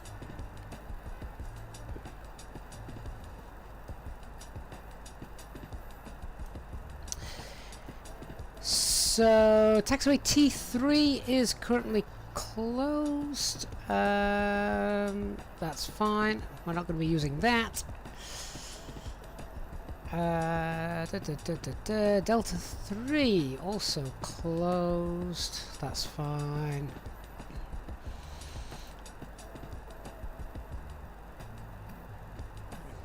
They're doing a lot of work just here where the two taxiways and runways sort of intersect. Elevated light and in-pavement sequenced flashing lights for the approach for runway 30 are unserviceable. Ah, now that could have played a part, couldn't it, if the weather was worse than it is. No flashing approach lights.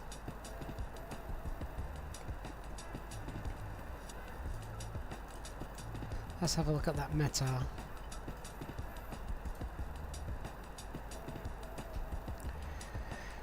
So what do we have? We have winds of 350 at 6, varying 290 to 050, fuel cloud 2500, scatter 3500, 26 degrees, QNH 1013.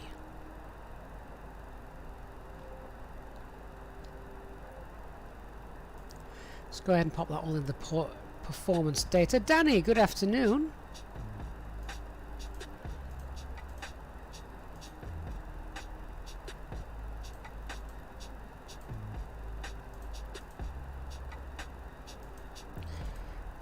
So we're still going to be runway 30 for landing.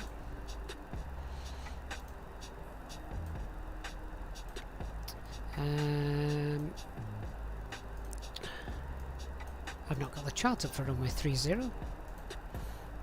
ILS Zulu, there we go. Transition altitude is 6,000 feet.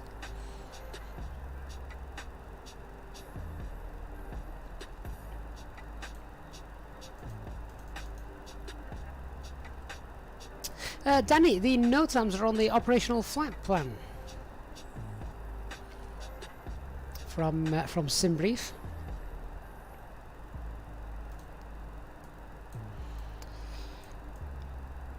Platform altitude 4,400. Runway elevation is 128. ILS frequency 110.3. Missed approach 4,000.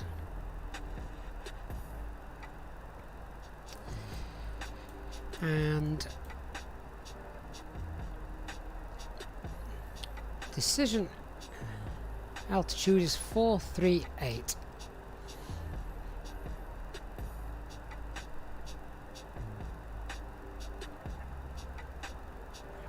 Ron McLean, good afternoon to you.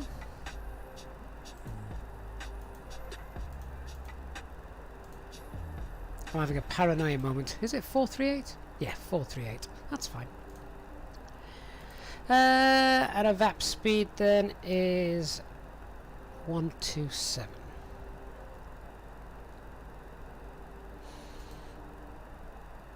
Okay, so that's the approach all coded in. Let's check now these waypoints.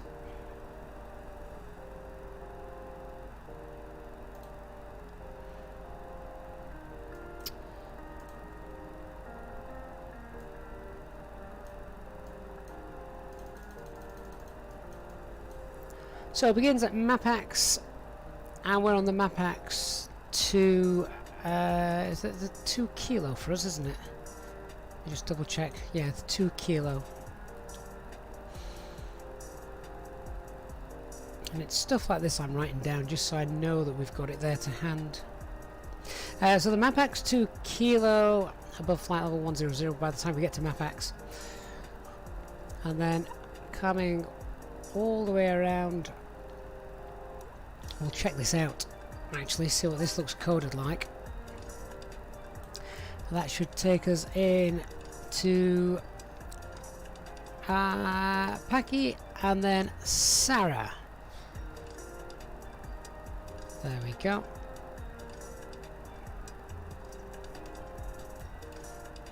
So that looks to be coded nicely. What's that look like on the chart? Oh, that looks a mess just there, but that will work its way out as we fly, he says. Yeah, we'll have to keep an eye on it. It doesn't seem to have programmed in the 22-mile DME arc in there. Let's put the Bilbao in the RadNav as well. Bravo Lima Victor.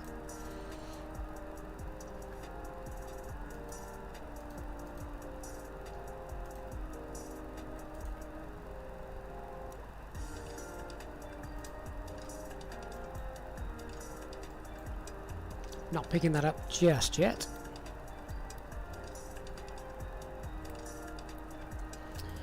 And in terms of our descent,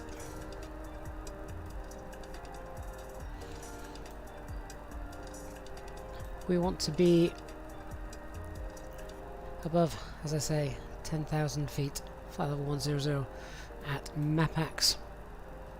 And then after passing the 076 radial, then we can descend down to 6,000 feet. So it might be worth popping that in actually. 067.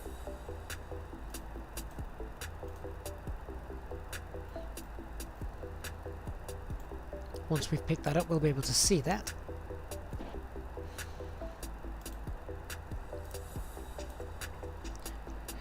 Coming in all the way around, and hopefully this is going to work. I've not done a DME arc in this new version, so if not, we might have to sort of manually tease it around ourselves. We'll see how the aircraft flies. Is the 2 Quebec better, HD? Where's that bring us in at? That still brings us round at Sarah. It just doesn't break off there at Packy, does it? Should do the 2 Quebec instead. We can pop that in.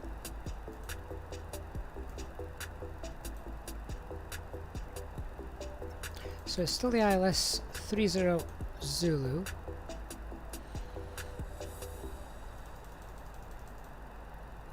And the 2 Quebec comes in for Sarah again. Insert that. Just check that looks normal.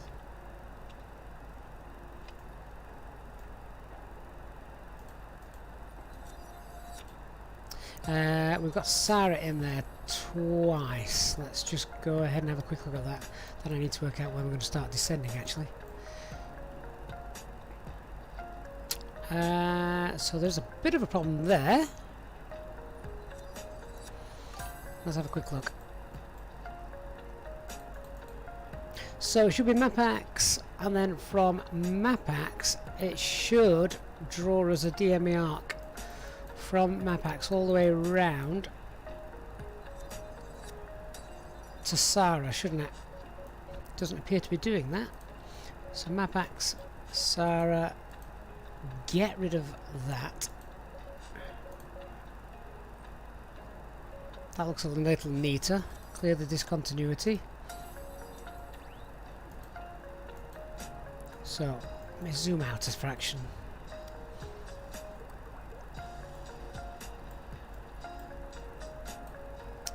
I think this may just be one of the limits of the experimental build at the moment. So we may have to fly that manually. I say manually, I don't mean manually. I'll still use autopilot, but in heading mode. Keep teasing that around.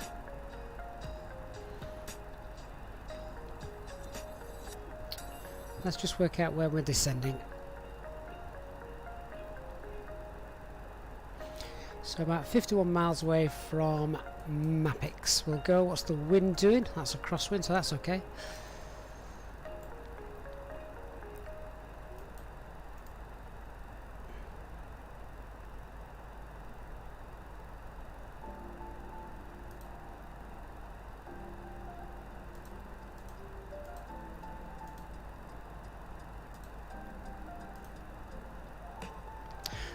So probably at around 50 miles or so we'll start heading down, but we're definitely going to have to keep an eye on that DME arc, because I'm not convinced it's going to fly that for us. In that case, let's just brief this. So we've got the radial, we've got the VOR already programmed in. With that, we'll tease our way around 22 mile DME arc, no lower than flight level 100 till we get past MAPAX. We can then go down to flight level 75 until 67 degree radial, then 6,000 feet, and we'll work our way around. Now let's have a look at the terrain as we're coming in on here. Slight 6,200 feet, just there, and most of this is going to be flown 4,500 feet, but then the terrain to the south of the airfield 7,000 feet. So we want to know that we're right on track and on course for this. So need to be aware of where we are. Now the visibility is good, which is great considering that the terrain radar doesn't work on this aircraft, so we're going to have that in our favour.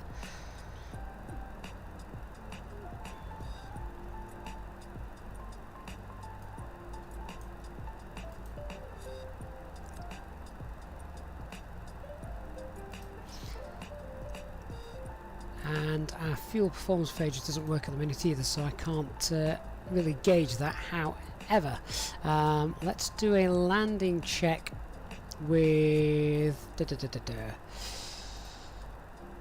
do a landing weight for 63. If we did a landing weight for let's do a landing weight for 61.5 tons.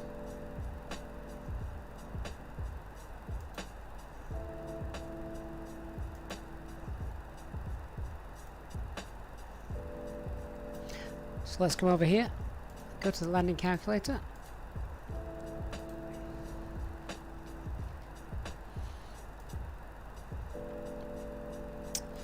Runway altitude is 128. Runway heading off the chart is 298. Runway slope, we can ignore that for now. Landing distance available. Let's have a look where we're getting that from for Bilbao.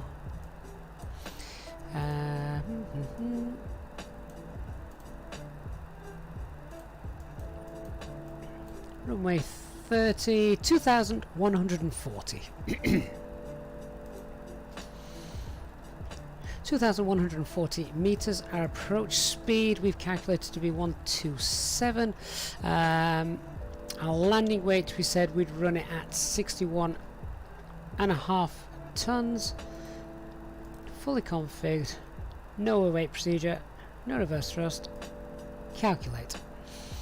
Now this is telling us low is going to get us off the end of the runway. So if that's to be true,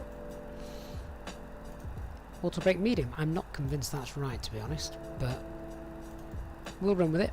There we go. We're 100 miles away now from Bilbao.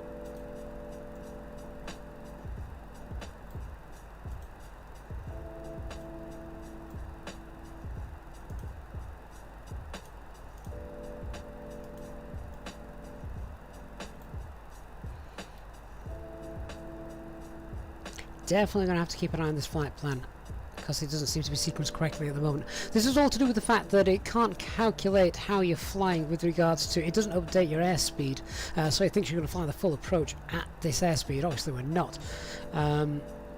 So a lot of the time it does correct itself, but I'm not convinced it does circle to land, not circle to land, sorry, DME arcs properly just yet. So if not, we're going to have to manipulate that ourselves today.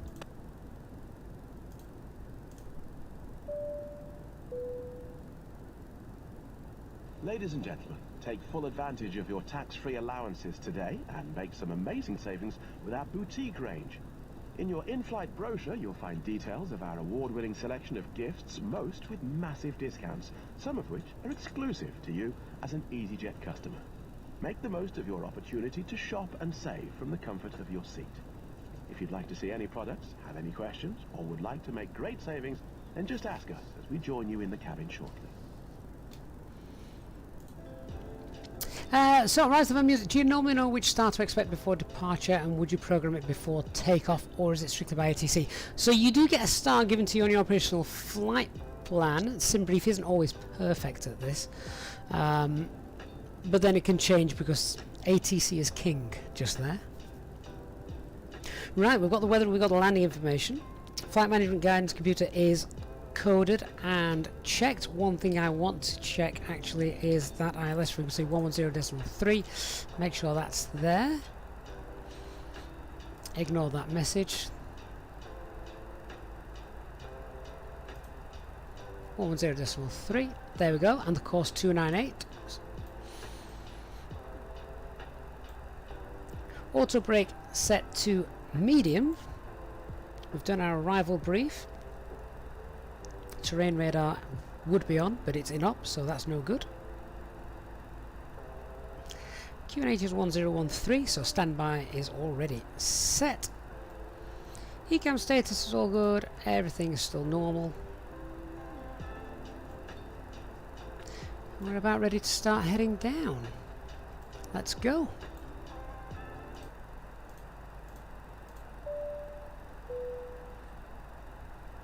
Ladies and gentlemen, from the flight deck once again, you will be delighted to hear that we will shortly be starting our descent into our destination, at which point the cabin crew will start preparing for our arrival.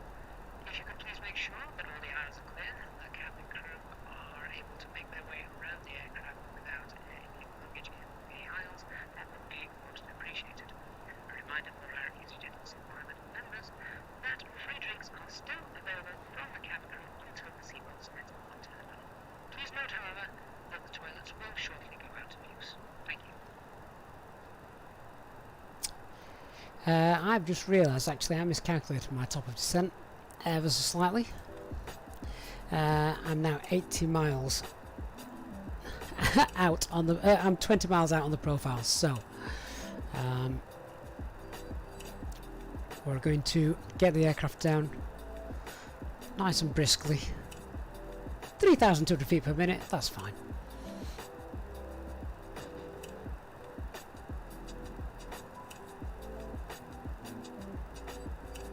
We should have started our descent about 80 miles away. Instead I've waited till we're about 55, 56.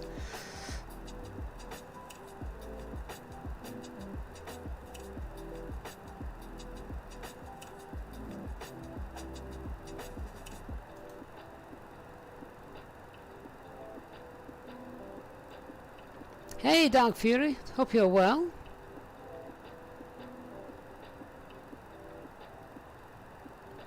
And Jib Spotter, good evening. Bilbao is lovely, yes. Let's hope we can have a nice approach.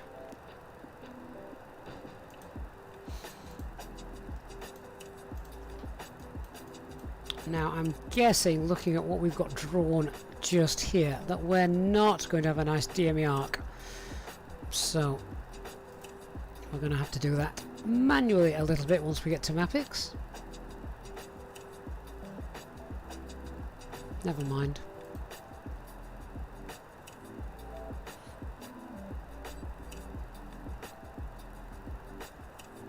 Let's wind that speed up.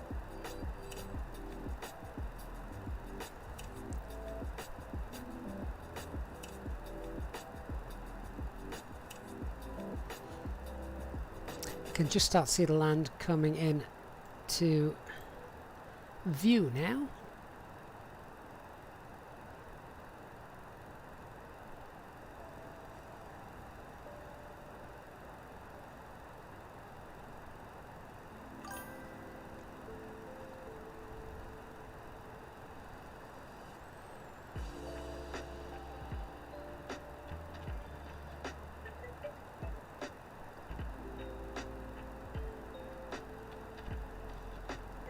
To be honest, it's not a major problem that I wasn't really aiming for 10,000 feet at MapX. We needed to be above 10,000 feet at MapX. And if we're flying the 22 mile DME arc, then that gives us plenty of extra track miles to get down.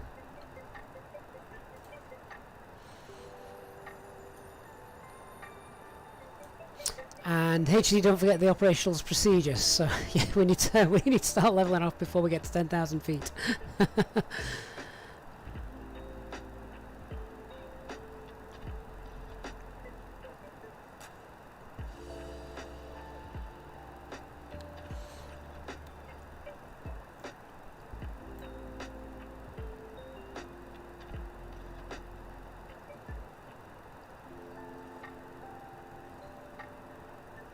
Christian, we could now use the expedite button at flight level 250. Yeah, we're below it now.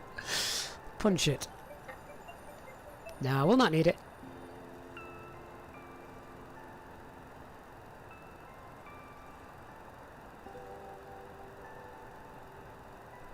I'm about 4,000 feet above the profile, which realistically is going to be fine. Should be fine.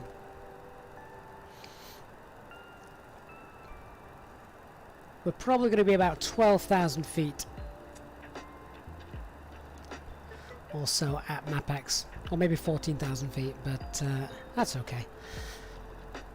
We'll fly that DMA arc while continuing to descend.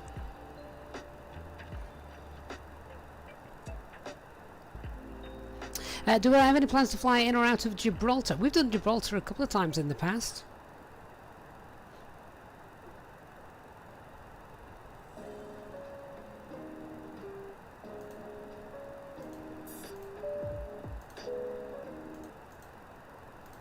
Ladies and gentlemen, from the flight deck, you may have noticed that we've just begun our final descent into our destination.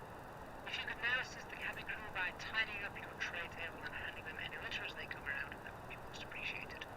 For safety reasons, we ask now that you please turn off all electronic devices or switch them to airplane mode until after we have landed. Please note that the aircraft toilets are now out of use. If you wish to become a Easyjetsimpilot channel member, please contact a member of your cab crew who will be happy to assist you. Thank you, and we hope you have enjoyed your flight. We're now at the landing weight that we popped in on the performance check, so that's going to be fine. I'm going to get the seatbelt lines on now. Approach checklist. Minimums are set. Engine mode selected to norm, and electronic flight bag is stowed. The captain has turned on the fasten seatbelt sign. If you could please return to your seats and ensure that your seatbelt is securely fastened. If you are traveling with an infant, please ensure that they are secured safely using the infant seatbelt harness provided. Please contact a member of the cabin crew if you require assistance. Thank you.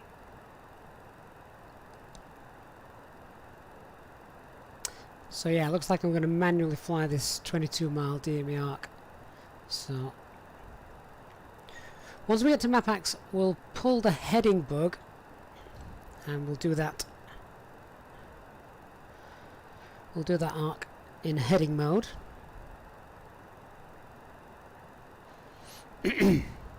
Ranger Rick, do you have any other mods or liveries in your community folder, as that could be a reason.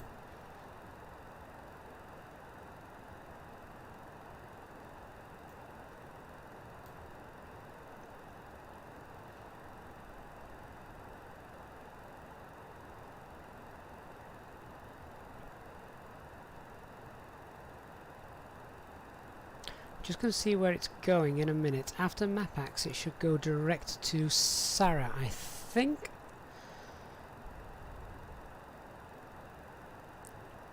Pretty certain it's not going to fly an arc. There's nothing there.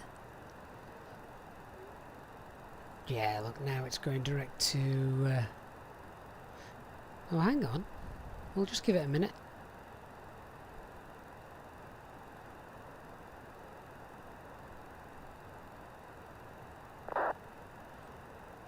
We'll just give this a minute.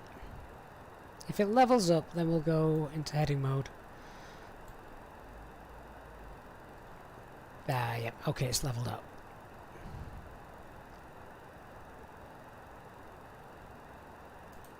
Okay, so selected heading mode, and we'll just continue, and then we'll manipulate this around in a couple of minutes.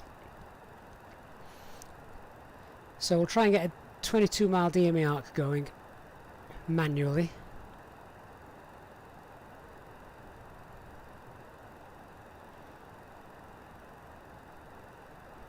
Of course, you wouldn't have to do this in real life. Your navigation software would be working properly, wouldn't it?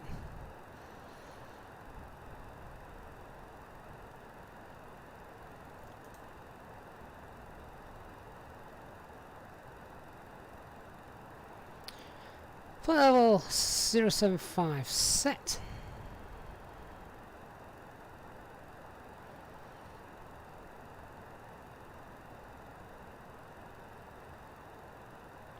I'm going to roll the speed back to 50 knots. That's going to slow our rate of descent down as well, just for the moment.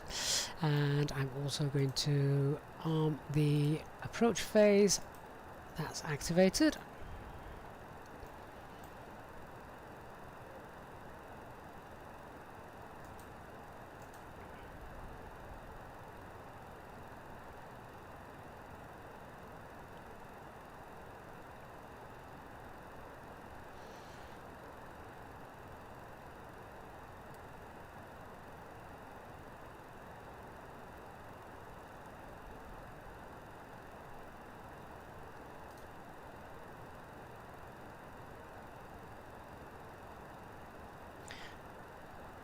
So we're 60 miles away. We're a bit too close to the land, which, remember we spoke about the terrain.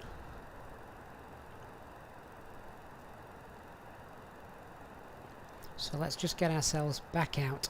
There's the beacon. So back out and around. Landing lights coming on.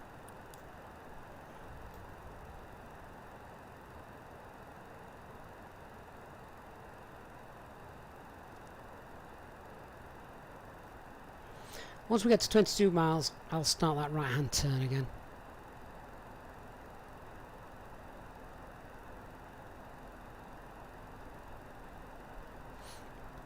And then to know when we are past that 7.6 radial, we can now pop this on, and hopefully, although, is that working?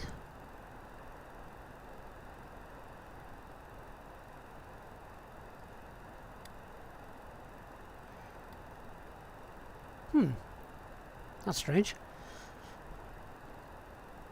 Maybe that's not working on the experimental version. There's no needle.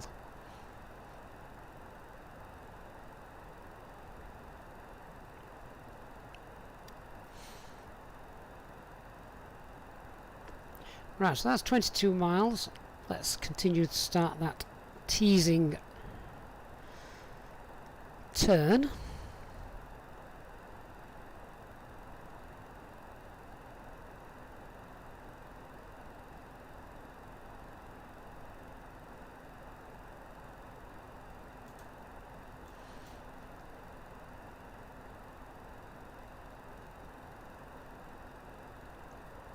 Don't want to turn too much, otherwise we shall cut the corner.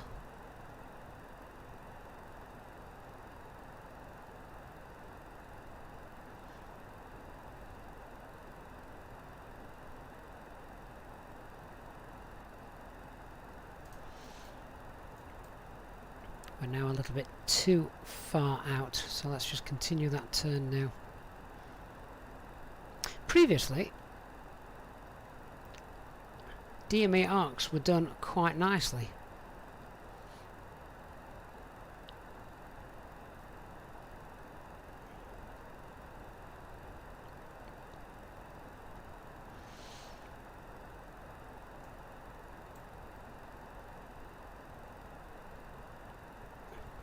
So now let's try and do it this way. We're 26 miles out, which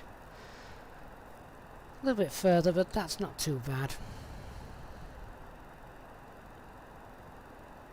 I'm going to start slowing down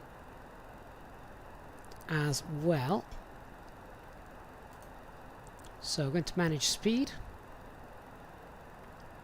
Once we pass 067, which we're going to have to guess ourselves, then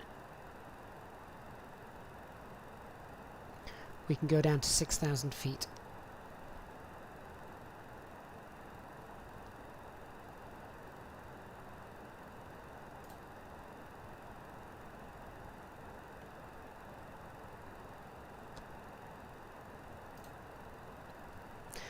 Trying to turn this and not zoom in is a bit of a pain.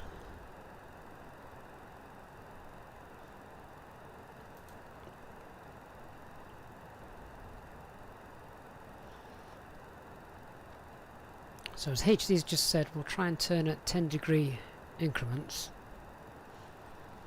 We've slowed down now to green dot. Let's get down to 6,000 feet.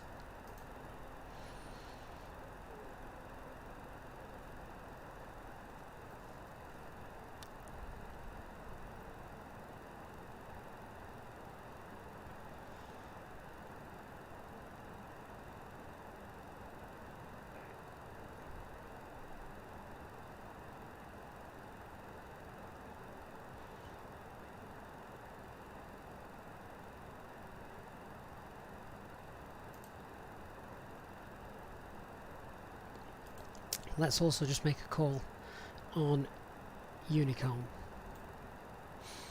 Bilbao traffic, Easy34 Alpha Mike inbound on the MAPEX to Quebec DME arc. Currently 25 miles out to land runway 30.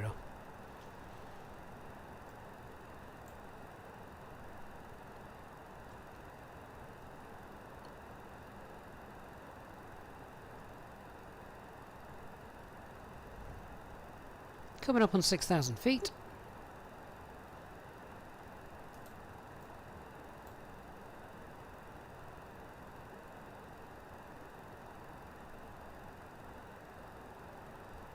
Speed alt start, and we'll also set local pressure.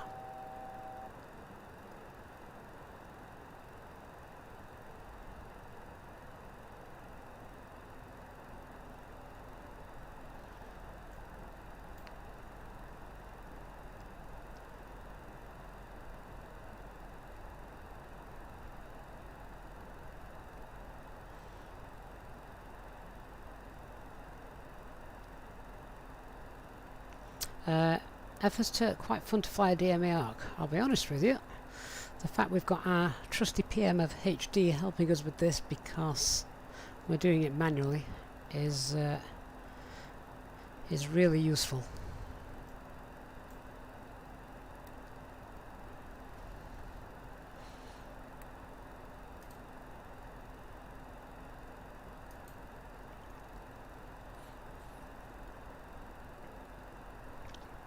Now, if I can tidy this up, what I quite like to do is, if I can go direct Sarah, but I want to, there, we just wanted a clearer picture on the navigation display so I could see that.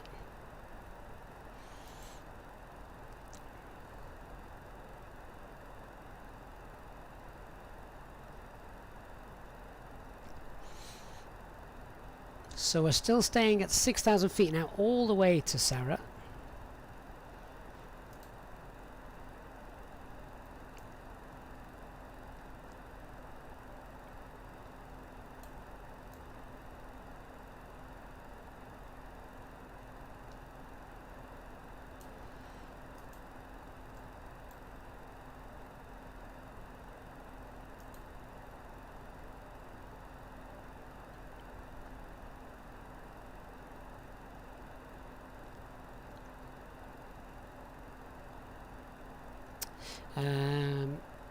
Actually, I'm just rereading that. We can get down to 4,400 feet, which is our platform altitude. A little bit of turbulence now as we start to come over the terrain.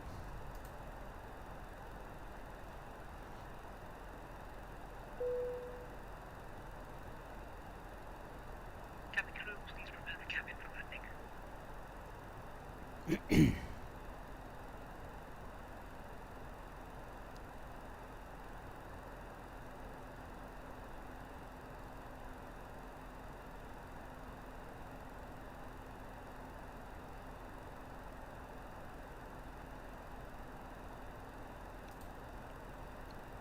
So you can just see Sarah now on the navigation display just there. That ultimately is our end goal.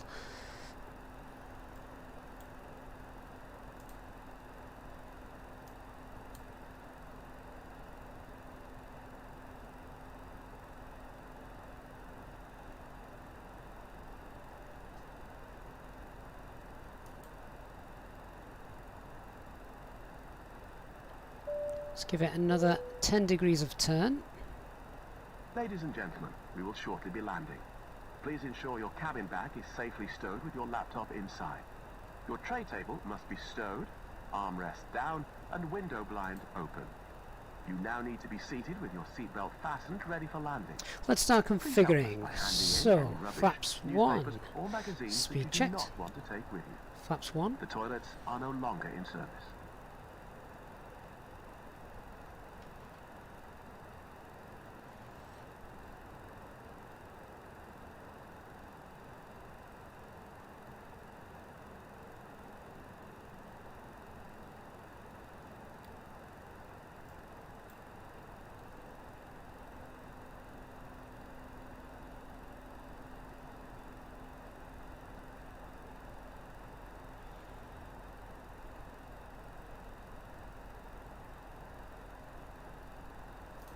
And now the curve actually comes a little bit sharp to make sure we can now probably turn direct to Sarah actually. So I'm happy now to go direct. In fact, is it even going to let me go direct to Sarah? No, I don't think it is. Okay, fair enough. I'll do that manually, as we've actually just flown through the localizer. We'll come back round and collect that. Lock star, and let's get down 4,400 feet.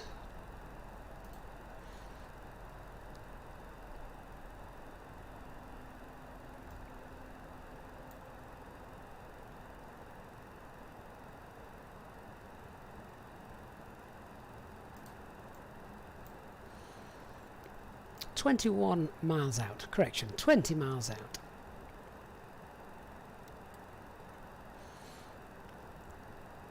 And we're now on the ILS.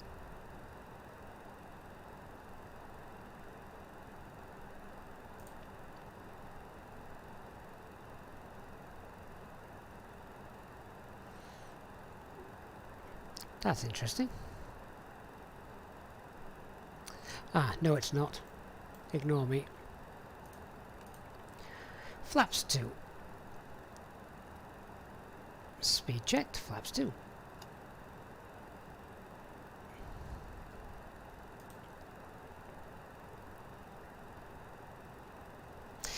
No, I was. I realised I couldn't go autopilot 1 and 2 because I'd only got lock engaged, not the approach. Anyway, we've got glide slope blue and speed alt star as well. Lock star.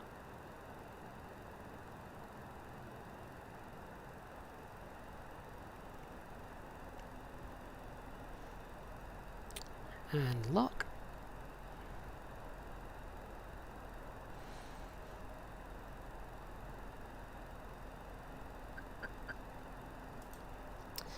And a V-speed of 400 feet per minute, missed approach altitude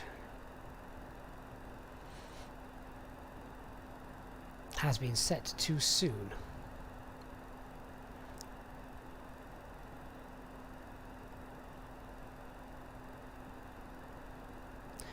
We're coming up with a glide slope now. So technically what we did there was wrong. We went below the platform altitude. I went to set missed approach, which is 4,000 feet, but I set that 400 feet too soon. We should have waited until we captured the glide slope before doing that.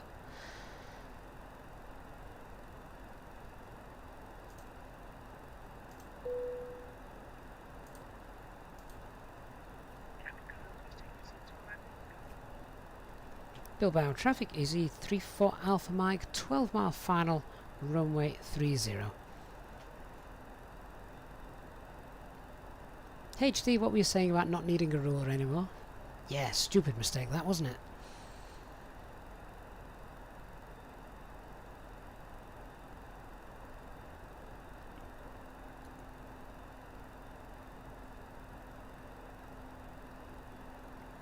Glide slope star.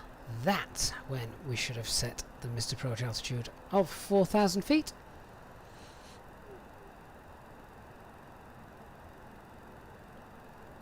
"10 miles out."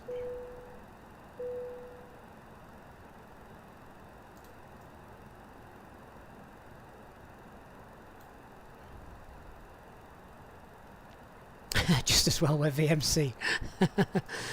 Quite right.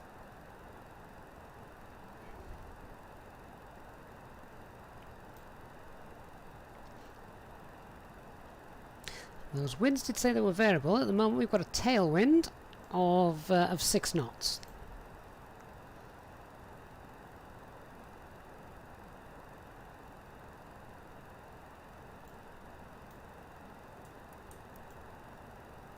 Flight attendants, please prepare for landing. 2,500. Red altimeter's alive.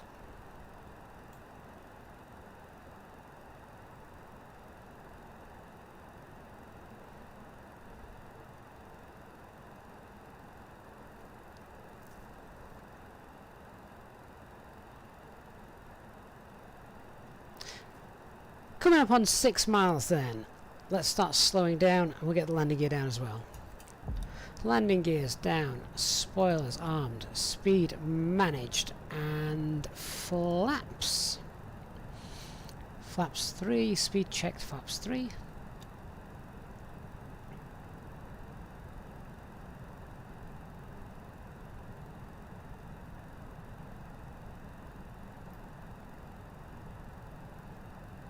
And flaps full. Landing checklist. Cabin secured. Auto thrust. Speed.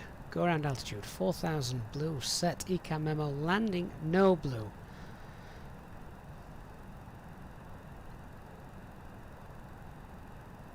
Interestingly enough, the taxiway looks nice and bright just there, doesn't it? But we want the runway, not the taxiway. We're not Harrison Ford.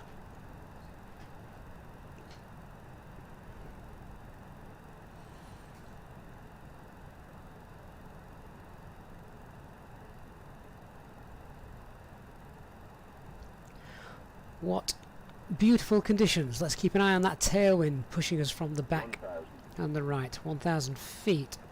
Autopilot 1 and 2 off. I have control. Downgraded Cat 3 single.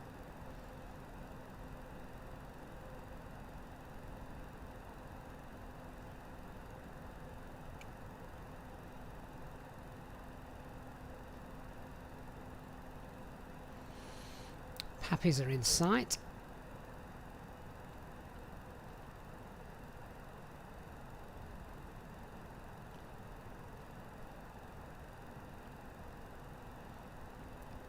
Just teasing that glide slope and Pappies to hold it. 500. Approach stable. 100 above.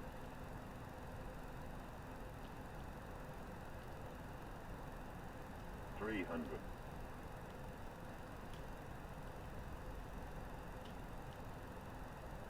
200.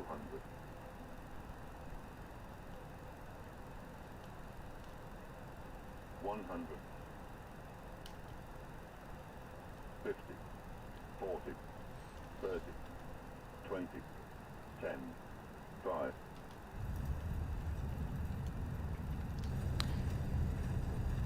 And reverse is on. Spoilers deployed. Decel. 70 knots. Reverse is off. Disconnect auto brake.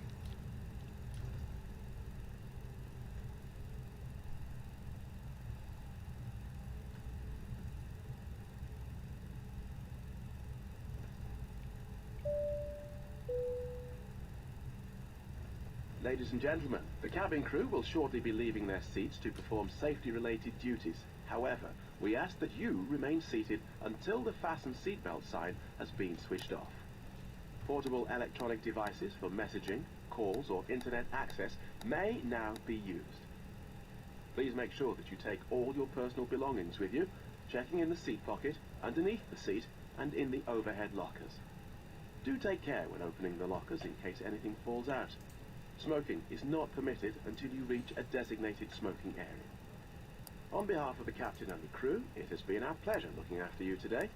Our ground crew will help you complete your Easyjet journey.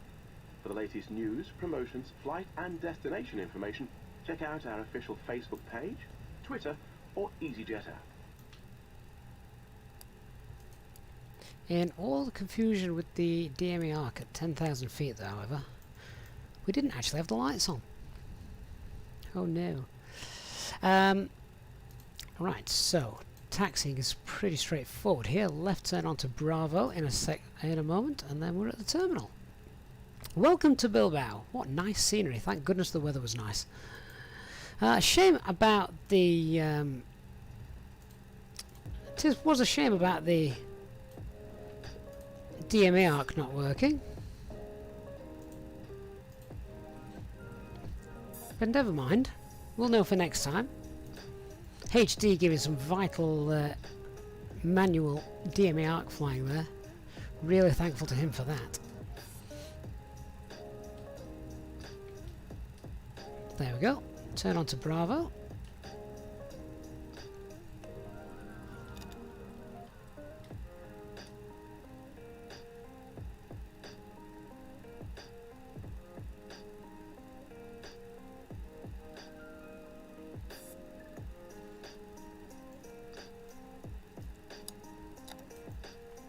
and just making sure those spoilers are definitely up, because I've got a bit of an issue with my spoiler lever at the moment. Oh, look at that! I love that sign, the Bilbao sign. Neat.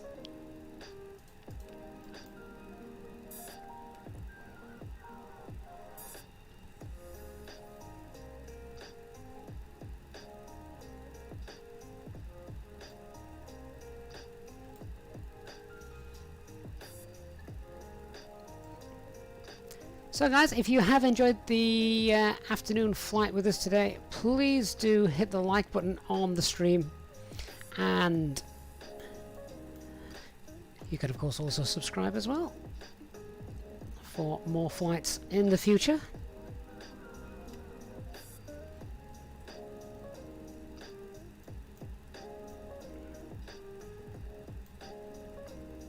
It's nice to be back on Spanish land. I don't think we've been in Spain for a while.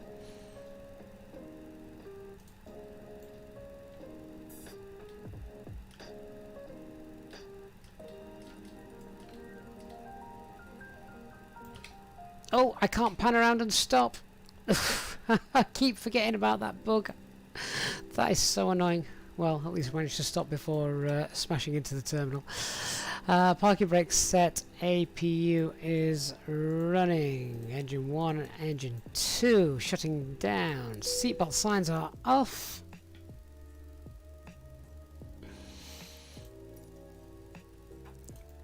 And rotating beacon light can now come off as well. Let's get some ground services, and then I need to go and cook tea.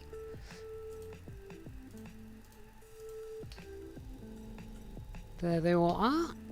So APU, sorry, not APU, GPU. Here comes the jetway. HD, I keep forgetting about the middle mouse button. That's the problem. If I've got the middle mouse button on like this, you can just pan around freely and everything still works. If you're using the right mouse button and then panning around, that's when you have a problem. I do keep forgetting about that.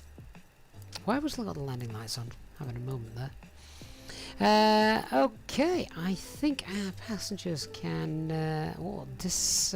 disembark. Wonderful. Baggage is on its way. I was going to say drone camera. Baggage is on its way off. It's not. The guys are going to load it again because they don't know how to take it off. They only put the baggage in on one direction. Okay, guys, I'm going to have to shoot. Thank you so much for flying with us this afternoon. Hope you've enjoyed the stream. If you have, please do give the stream a like, and of course you can hit the subscribe button and hit the notification bell so you don't miss future content. Thank you very much, guys. I hope you've enjoyed that. I've enjoyed that. That's been nice and chilled out, apart from the last bit where suddenly I had to think. Not used to thinking. That's been great. I look forward to seeing you all again very soon. A big thank you to those of you that have donated and contributed, and to our 3 new channel members as well who have joined us during today's live stream. Thank you so much for your support there, guys. And as always, to HD for being a phenomenal PM educator and teacher to us all. Thanks very much, guys. I'll see you all in the next one. Bye bye for now.